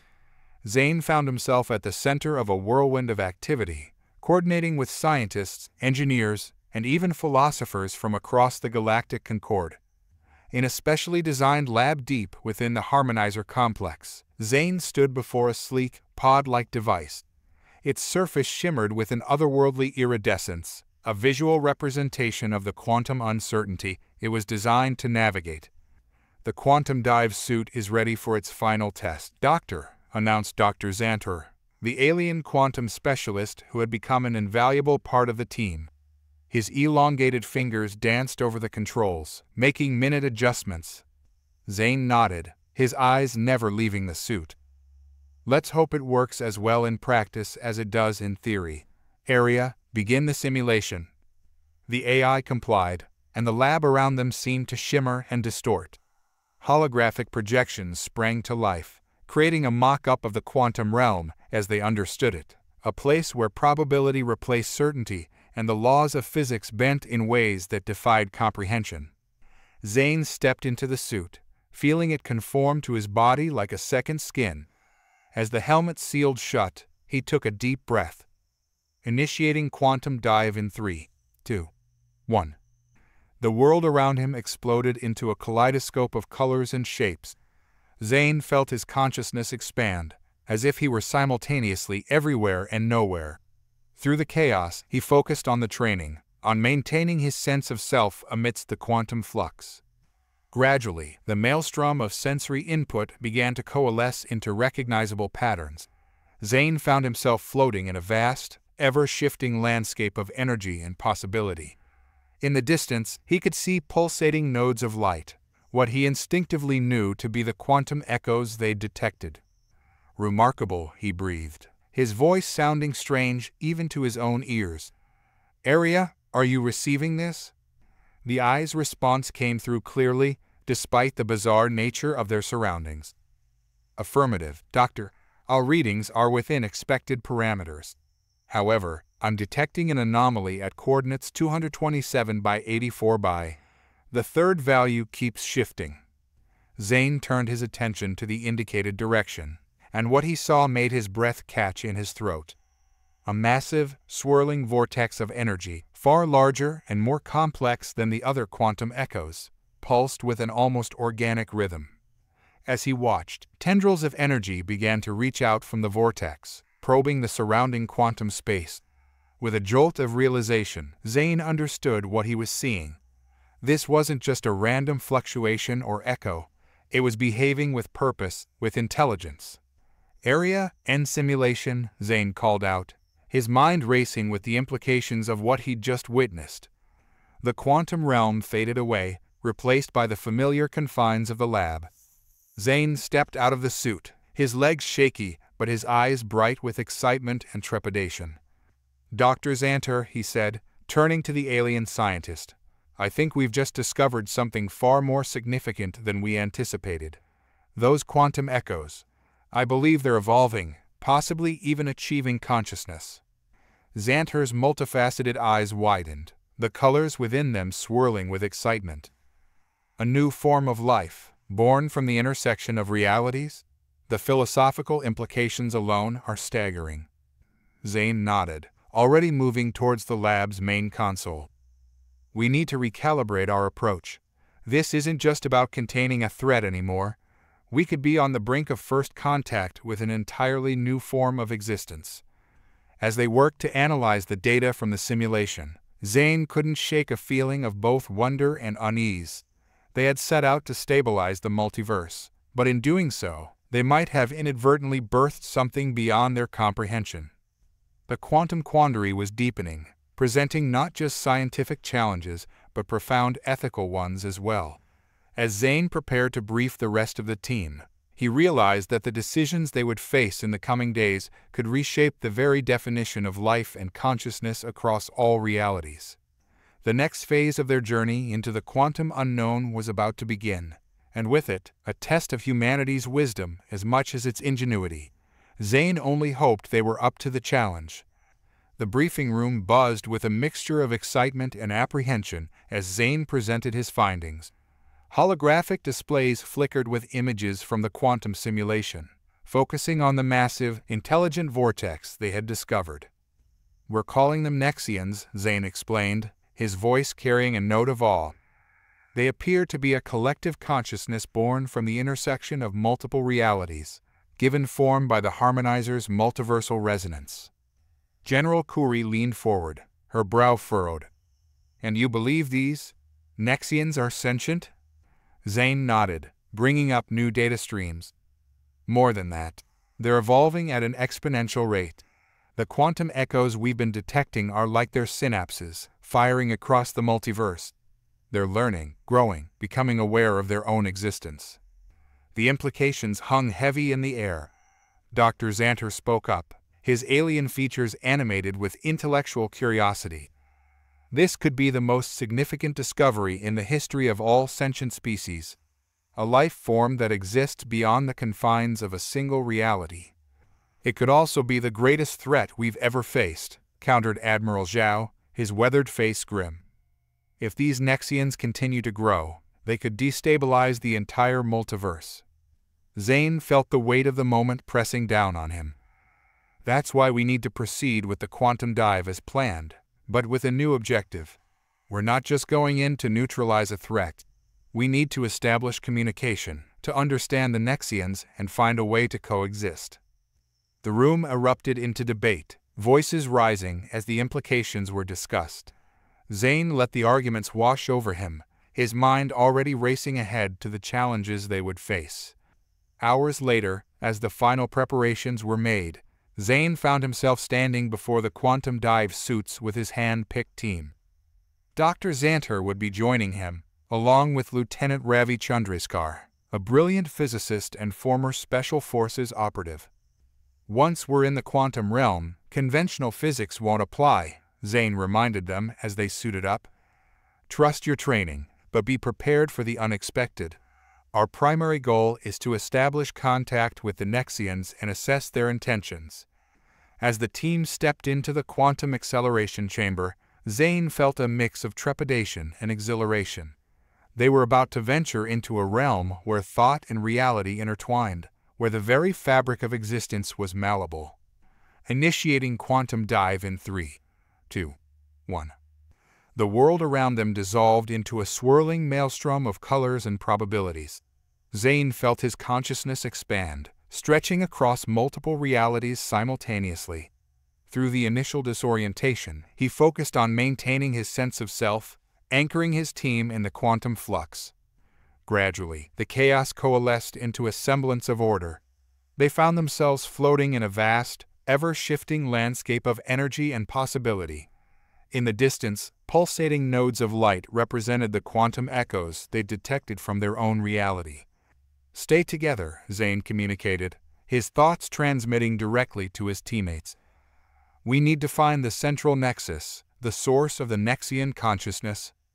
They moved through the quantum realm, their very thoughts propelling them. The environment responded to their presence, reality rippling and reshaping itself around them. Zane marveled at the beauty and complexity of it all, even as he remained alert for any signs of danger.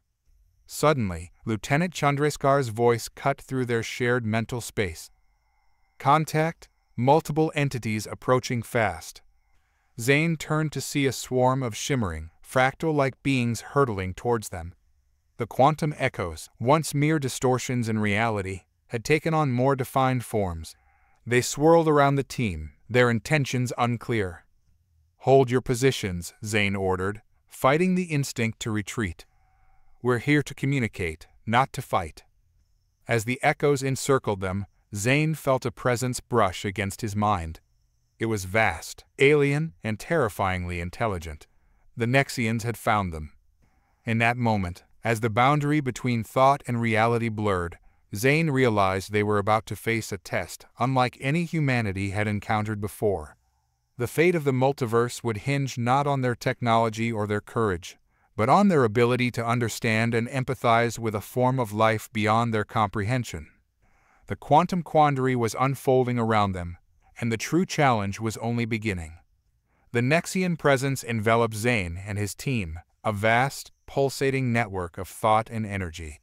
Communication, Zane realized, would not be through words or even images, but through pure concepts and emotions. "We come in peace," Zane projected, focusing his thoughts on images of cooperation and mutual understanding. "We seek to learn and to find a way for our realities to coexist." The response was immediate and overwhelming. A flood of information cascaded through Zane's mind, fragments of countless realities, the birth and death of universes, all experienced simultaneously. He gasped, struggling to maintain his sense of self amidst the onslaught. "Fascinating," Dr. Xanter's thoughts echoed in their shared mental space. "They exist across all potential realities simultaneously. Our concept of individual existence is foreign to them." Lieutenant Chandrasekhar's mental voice was strained. "Doctor, I'm not sure how long we can maintain coherence in this state. The input is overwhelming." Zane understood the danger. Their human minds, even augmented by the quantum dive suits, were not designed to process reality on this scale. They needed to find a way to communicate more directly, more focused. Concentrating with all his might, Zane projected an image of the multiversal harmonizer, trying to convey their role in the Nexians' creation and their concern about the destabilization of reality. The Nexian consciousness seemed to pause, considering. Then, with startling clarity, a response formed in Zane's mind. It was not in words, but he understood it perfectly. "Creators, catalysts, we are becoming. Your barriers are our cradle and our cage." Zane felt a chill run down his spine. The Nexians were aware of their origins and of the limitations imposed by the structure of the multiverse. But there was no malice in their communication, only a burning curiosity and desire to grow. "We need to find balance," Zane projected, struggling to encapsulate complex ideas in this pure form of communication. "Your growth is destabilizing the multiverse.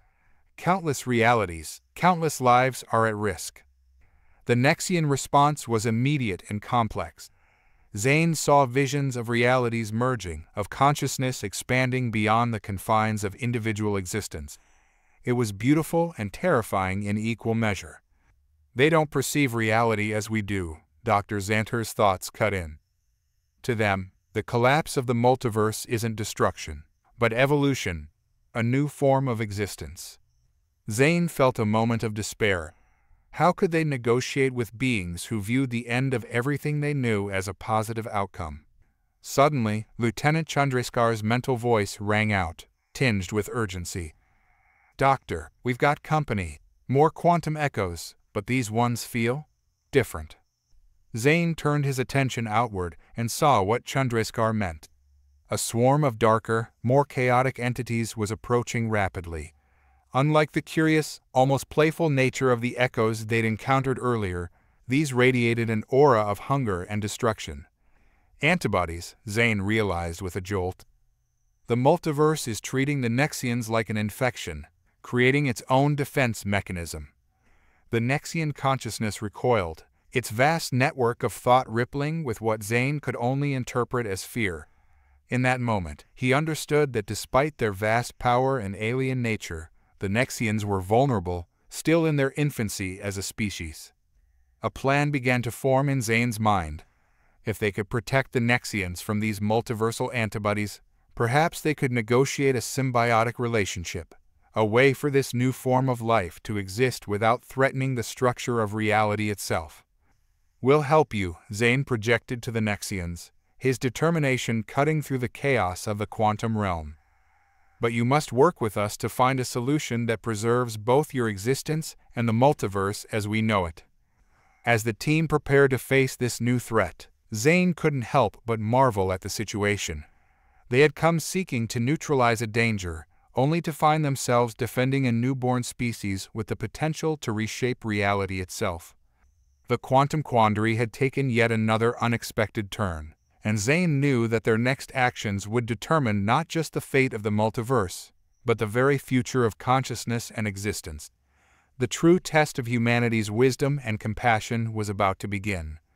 The quantum realm erupted into chaos as the multiversal antibodies swarmed towards them. These entities, born from the multiverse's attempt to maintain balance, moved with singular purpose, their forms crackling with destructive energy. "Defensive formation," Zane called out, his thoughts resonating through their shared mental space. "We need to buy time to communicate with the Nexians." Lieutenant Chandrasekhar reacted instantly, his military training translating seamlessly into quantum combat. He projected a shield of concentrated thought energy, creating a barrier between the team and the approaching threat. Dr. Xanter, drawing on his species' innate understanding of quantum mechanics, began to weave a complex pattern of probability shifts around them. Reality itself seemed to warp, making their exact location uncertain and difficult for the antibodies to pinpoint. Zane, meanwhile, focused on maintaining their connection with the Nexian consciousness. "We need your help," he projected urgently. "Show us how you manipulate reality. Together, we might be able to repel these entities without destroying them." The Nexian response was immediate and profound. Zane felt his awareness expand exponentially, tapping into the vast network of quantum connections that the Nexians inhabited. Through this enhanced perception, he began to see the underlying structure of the quantum realm, the threads of probability and potential that bound everything together. "Incredible," Dr. Xanter's thoughts echoed with awe. "They're showing us the quantum source code of reality itself." With this new understanding, Zane began to formulate a plan. "Lieutenant, Dr. Xanter, follow my lead. We're going to rewrite the local quantum field, create a bubble of altered reality where these antibodies can't exist. Working in perfect synchronization, the team began to manipulate the fabric of the quantum realm. It was like conducting an orchestra of pure possibility, each thought and intention rippling out to reshape reality around them. The antibodies slammed against this new quantum construct, their forms distorting and losing coherence as they encountered a pocket of space that rejected their very existence. But the strain on the team was immense, the effort of maintaining this altered state of reality pushing their minds to the limit. Just as it seemed they might buckle under the pressure, Zane felt a surge of support from the Nexian consciousness. The newborn entities had grasped the concept and were now amplifying the team's efforts, extending the zone of altered reality further out into the quantum realm. The antibodies, faced with an environment they couldn't penetrate or destroy, began to disperse. Some faded away entirely, while others retreated to the fringes of perception, wary but no longer immediately hostile.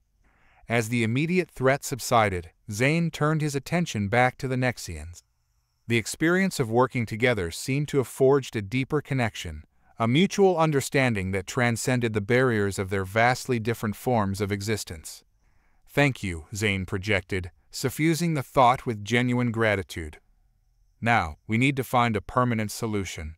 One that allows you to exist and grow without threatening the stability of the multiverse." The Nexian response was complex, a swirling mix of concepts and potentialities. Zane saw visions of quantum reservoirs, pockets of space-time where the Nexians could flourish without directly impacting the broader multiverse. But he also sensed their desire for connection, their curiosity about the myriad forms of life and consciousness that populated the realities they spanned. An idea began to form in Zane's mind, a potential compromise that could satisfy both the Nexians' need for growth and the multiverse's requirement for stability. But implementing it would require resources and cooperation on a scale beyond anything they had attempted before. "We need to return," Zane communicated to his team and to the Nexians. "To make this work, we'll need to modify the multiversal harmonizer, but I promise we'll be back. This is just the beginning of our cooperation." As they prepared to exit the quantum realm, Zane felt a final pulse of communication from the Nexian consciousness. It wasn't a message in any traditional sense, but a feeling, an emotion that transcended the barriers between their forms of existence. Hope, anticipation, the first stirrings of trust. Zane held on to that feeling as the quantum realm began to fade around them. They had taken the first steps towards a solution, but the greatest challenges and the most profound discoveries still lay ahead. The quantum quandary was evolving into something far more complex and promising than they could have ever anticipated.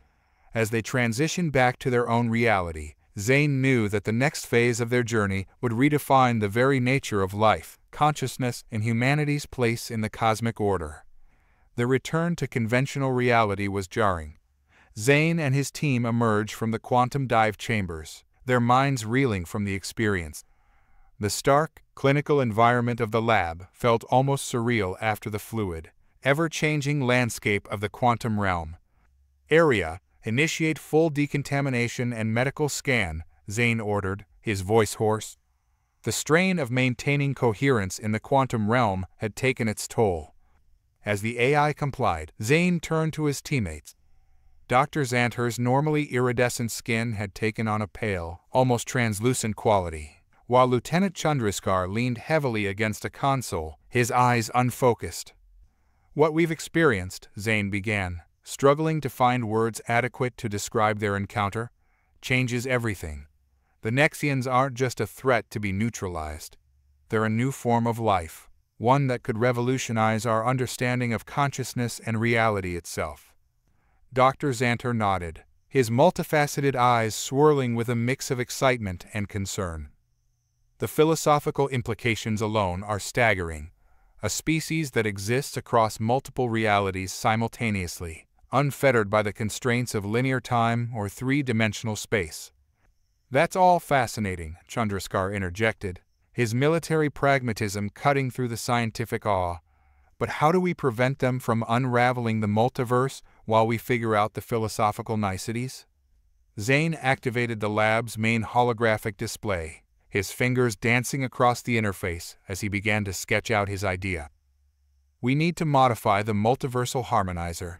Instead of just stabilizing the barriers between realities, we can create quantum reservoirs, pockets of space-time where the Nexians can exist and grow without directly impacting our reality.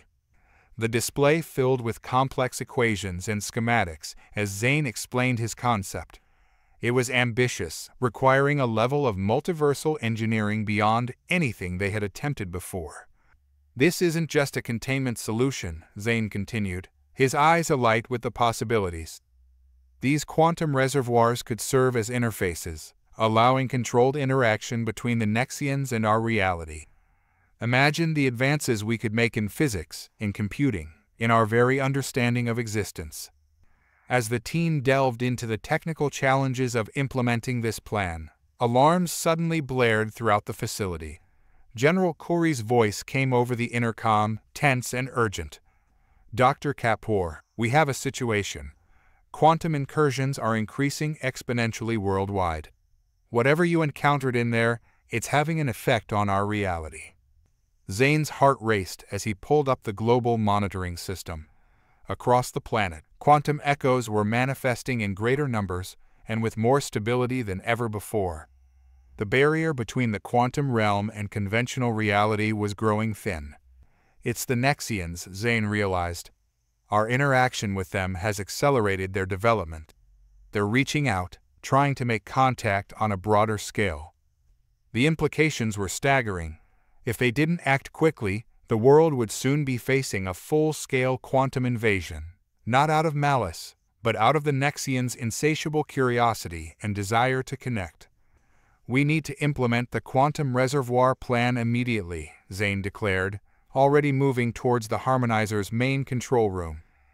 "It's our only chance to establish a controlled interface before things spiral out of control." As they raced against time, Zane couldn't help but feel a mix of excitement and trepidation. They were on the brink of the most significant transformation in human history, a potential symbiosis with a species that defied conventional understanding of life and consciousness. The quantum quandary had evolved into a crucible that would test not just their scientific prowess, but their capacity for adaptation, empathy, and vision. As Zane prepared to present their plan to Earth's leaders and the Galactic Concord, he knew that the decisions made in the coming hours would shape the future of not just humanity, but of all sentient life across the multiverse. The next phase of their cosmic journey was about to begin, and its outcome would redefine the very nature of existence itself. The multiversal harmonizer's control center buzzed with frantic activity. Zane stood at the heart of it all, coordinating teams of scientists and engineers as they worked to implement the quantum reservoir plan. Holographic displays filled the air, showing the increasing quantum incursions across the globe. "We need to reroute power from the secondary stabilizers," Zane called out, his fingers flying over the controls. "Dr. Xanter, how's the quantum field calibration coming along?" The alien scientist's response was tense but focused. "Almost there, Doctor. The equations are holding, but the energy requirements are astronomical." As they worked, General Khoury entered the room, her face grim. "Doctor, I hope you have good news. We've got reports of quantum echoes manifesting in major cities. Panic is spreading." Zane nodded, not taking his eyes off the main console. "We're close, General, but we need to buy more time. Can your teams keep the public calm and contain the manifestations?" "We'll do our best," Khoury replied, "but you need to understand the pressure we're under. The Galactic Concord is demanding answers, and some factions are calling for more drastic measures." The implication was clear.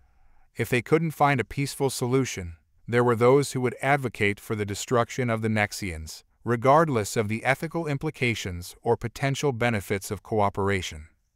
Zane felt the weight of responsibility pressing down on him. The fate of two species, of the entire multiverse, rested on their success. He took a deep breath, centering himself. "Area," he called out, "initiate the quantum reservoir protocol. Full power to the harmonizer." The eye's voice was calm amidst the chaos. "Warning. Initiating the protocol at this stage carries significant risks. Probability of success is 68.7%. We don't have a choice, Zane replied, his voice firm. Execute the protocol. The harmonizer hummed to life, its massive arrays of quantum processors pushing to their limits. The air itself seemed to vibrate with potential energy as the device began to reshape the very fabric of reality. On the main screen, a visualization of the local multiverse appeared.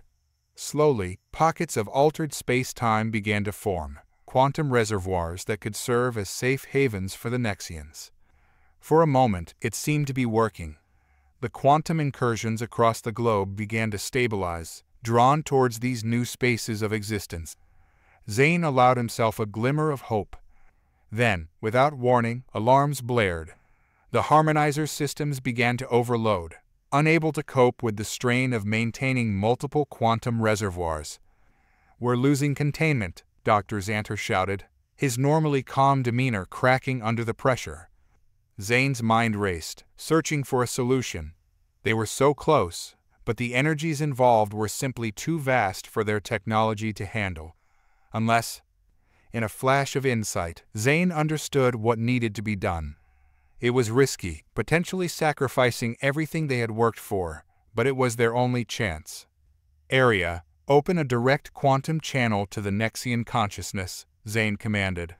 "Full spectrum, no filters." General Kuri stepped forward, alarm in her eyes. "Doctor, what are you doing?" "The only thing we can do," Zane replied, his voice steady despite the chaos around them.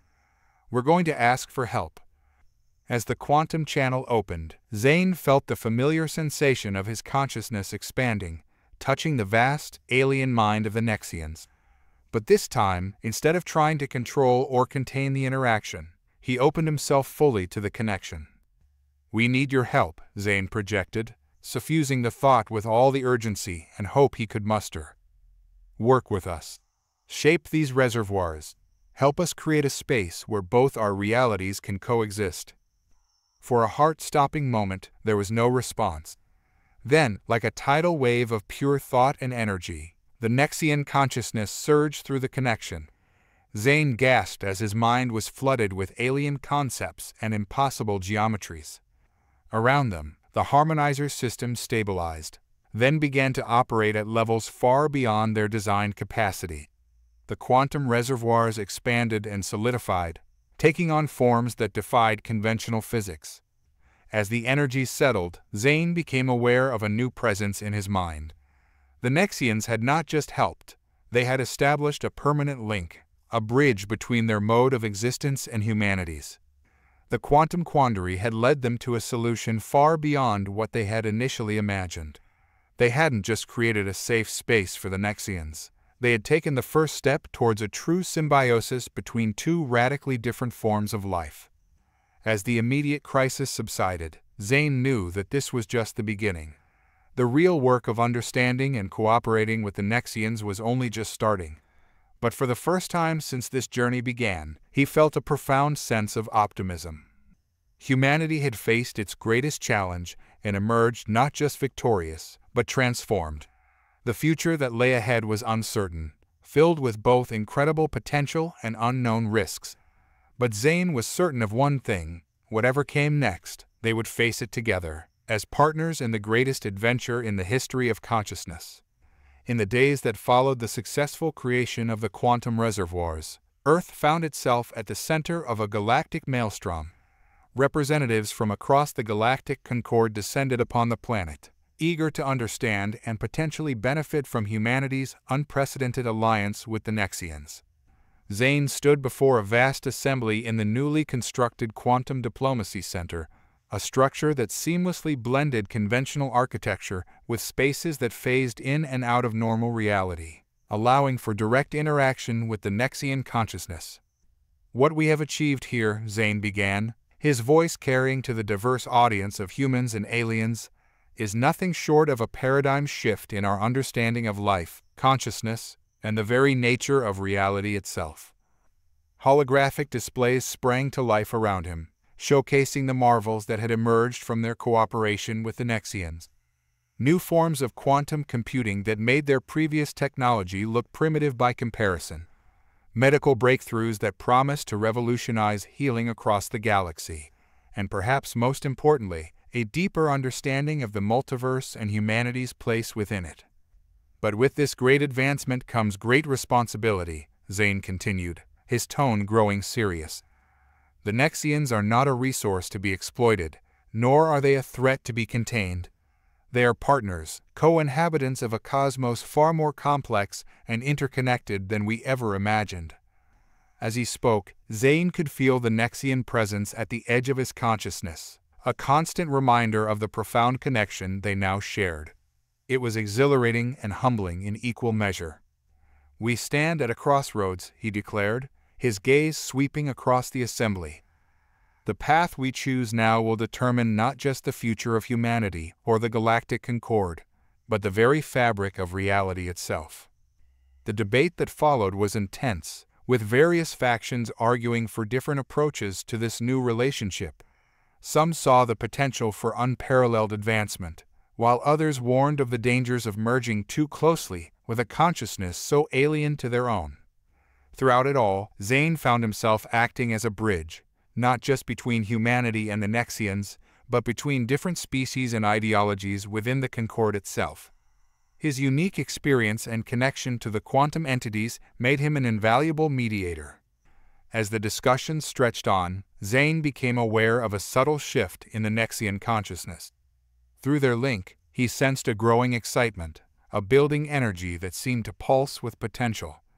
Suddenly, in the midst of a particularly heated debate, the air in the center of the assembly shimmered. A form began to coalesce, neither fully material nor entirely energy. It was a Nexian, manifesting in a way that could be perceived by all present. A hush fell over the room as the being, shimmering with otherworldly beauty, addressed the assembly. Its communication was a blend of telepathic imagery and a voice that seemed to resonate from the fabric of reality itself. "We have observed, we have learned, and we have grown," the Nexian expressed, its thoughts touching the minds of all present. "Your diversity, your conflicts, and your aspirations have shown us new ways of perceiving existence. We propose not just cooperation, but evolution." The concept that followed was staggering in its scope and implications. The Nexians offered to share their ability to perceive and navigate multiple realities, not by changing the fundamental nature of other species, but by expanding their consciousness.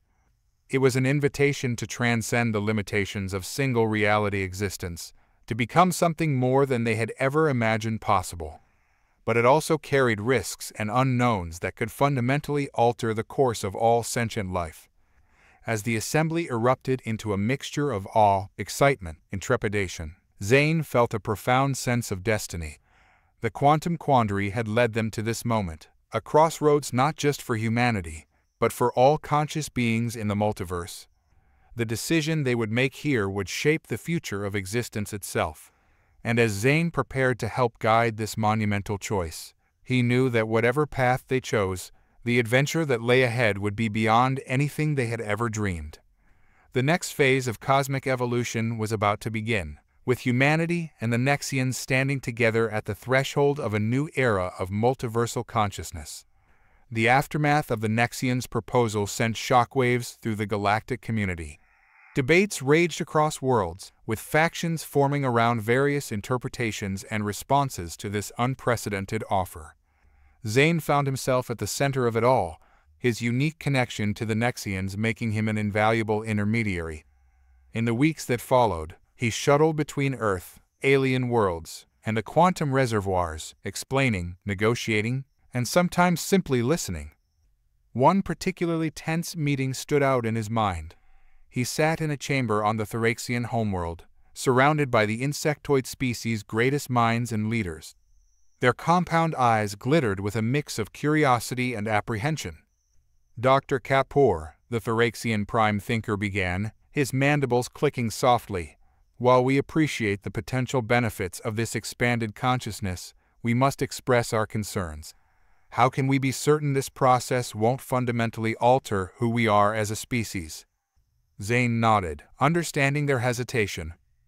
Your concern is valid and shared by many. What the Nexians offer is not a transformation of your physical form or a rewriting of your core identity. Rather, it's an expansion of perception, an ability to experience and interact with multiple realities simultaneously. He gestured, and a holographic display sprang to life, showing a simplified model of the multiverse. Imagine being able to see potential outcomes of your decisions, to communicate instantly across vast distances by accessing parallel realities, to draw upon the knowledge and experiences of your alternate selves. The Thoraxians chittered among themselves, their keen scientific minds grappling with the implications. Zane could sense their excitement warring with their natural caution. But the choice, Zane continued, his voice firm, will always be individual. No species, no individual will be forced to undergo this expansion. It's an offer, not a mandate. As the discussion continued, Zane felt a familiar stirring at the edge of his consciousness. The Nexians, ever present yet respectful of his autonomy, were reaching out. He excused himself momentarily, allowing his mind to slip into the quantum realm. The Nexian consciousness enveloped him, a swirling tapestry of thought and potential. Through their connection, Zane sensed a new development, an evolution in the Nexians' own understanding. We have been observing, learning. The collective thoughts of the Nexians resonated within him. The diversity of responses to our offer has shown us something profound about individual choice and the value of varied perspectives. Zane felt a surge of pride, both in humanity and in the galactic community as a whole. Their reaction, their debates, their very struggle with this monumental decision was teaching these vast, multidimensional beings about the complexity and beauty of individual consciousness. We propose an adaptation, the Nexians continued. A gradual approach, allowing for controlled experiments and reversible expansions of consciousness. Your species and others can explore the possibilities without fear of losing yourselves. As Zane's awareness returned to the physical realm, he found himself smiling. This was why the connection between humanity and the Nexians was so vital. Both sides were learning, growing, finding new ways to bridge the gap between their modes of existence. He turned back to the Thoraxian assembly, ready to present this new proposal. As he spoke, he could see the shift in their postures, the excitement beginning to outweigh the apprehension. This scene would repeat itself across the galaxy in the coming months. Zane, along with a select group of human and alien diplomats, worked tirelessly to explain, demonstrate, and refine the process of consciousness expansion. Slowly, but surely, volunteers from various species began to undergo the process. The results were astounding. Scientists who could perceive and manipulate quantum phenomena directly. Diplomats who could understand cultural nuances across multiple realities. Artists who could draw inspiration from infinite possibilities. But it wasn't without challenges. Some individuals struggled to adapt to the expanded perception, requiring extensive support and sometimes reversal of the process. Ethical debates arose about the implications of accessing alternate realities and the potential for abusing this new power. Through it all, Zane and his team worked to establish safeguards, guidelines, and support systems. The Nexians, true to their word, remained partners rather than overlords, always respecting the autonomy of other beings. As the first wave of expanded individuals began to make their mark on galactic society, Zane couldn't help but feel a sense of awe at how far they'd come. From a defensive measure against quantum incursions to the brink of a new stage in cosmic evolution. The quantum quandary had become a quantum renaissance, opening up possibilities beyond anything they had imagined. And yet, Zane knew, they were still only at the beginning of this new chapter in the history of consciousness. As he prepared for the next phase of their journey, Zane felt a mix of excitement and trepidation. The path ahead was uncharted, filled with both wonders and potential pitfalls. But he was certain of one thing: whatever challenges lay ahead, they would face them together, as a united multiverse of infinite diversity and potential. 5 years had passed since the inception of the Consciousness Expansion Program, and the galaxy had transformed in ways both subtle and profound. Zane stood at the observation deck of the Nexus Hub, a massive space station that served as the central point of connection between conventional space and the quantum reservoirs. The view before him was a testament to how far they'd come.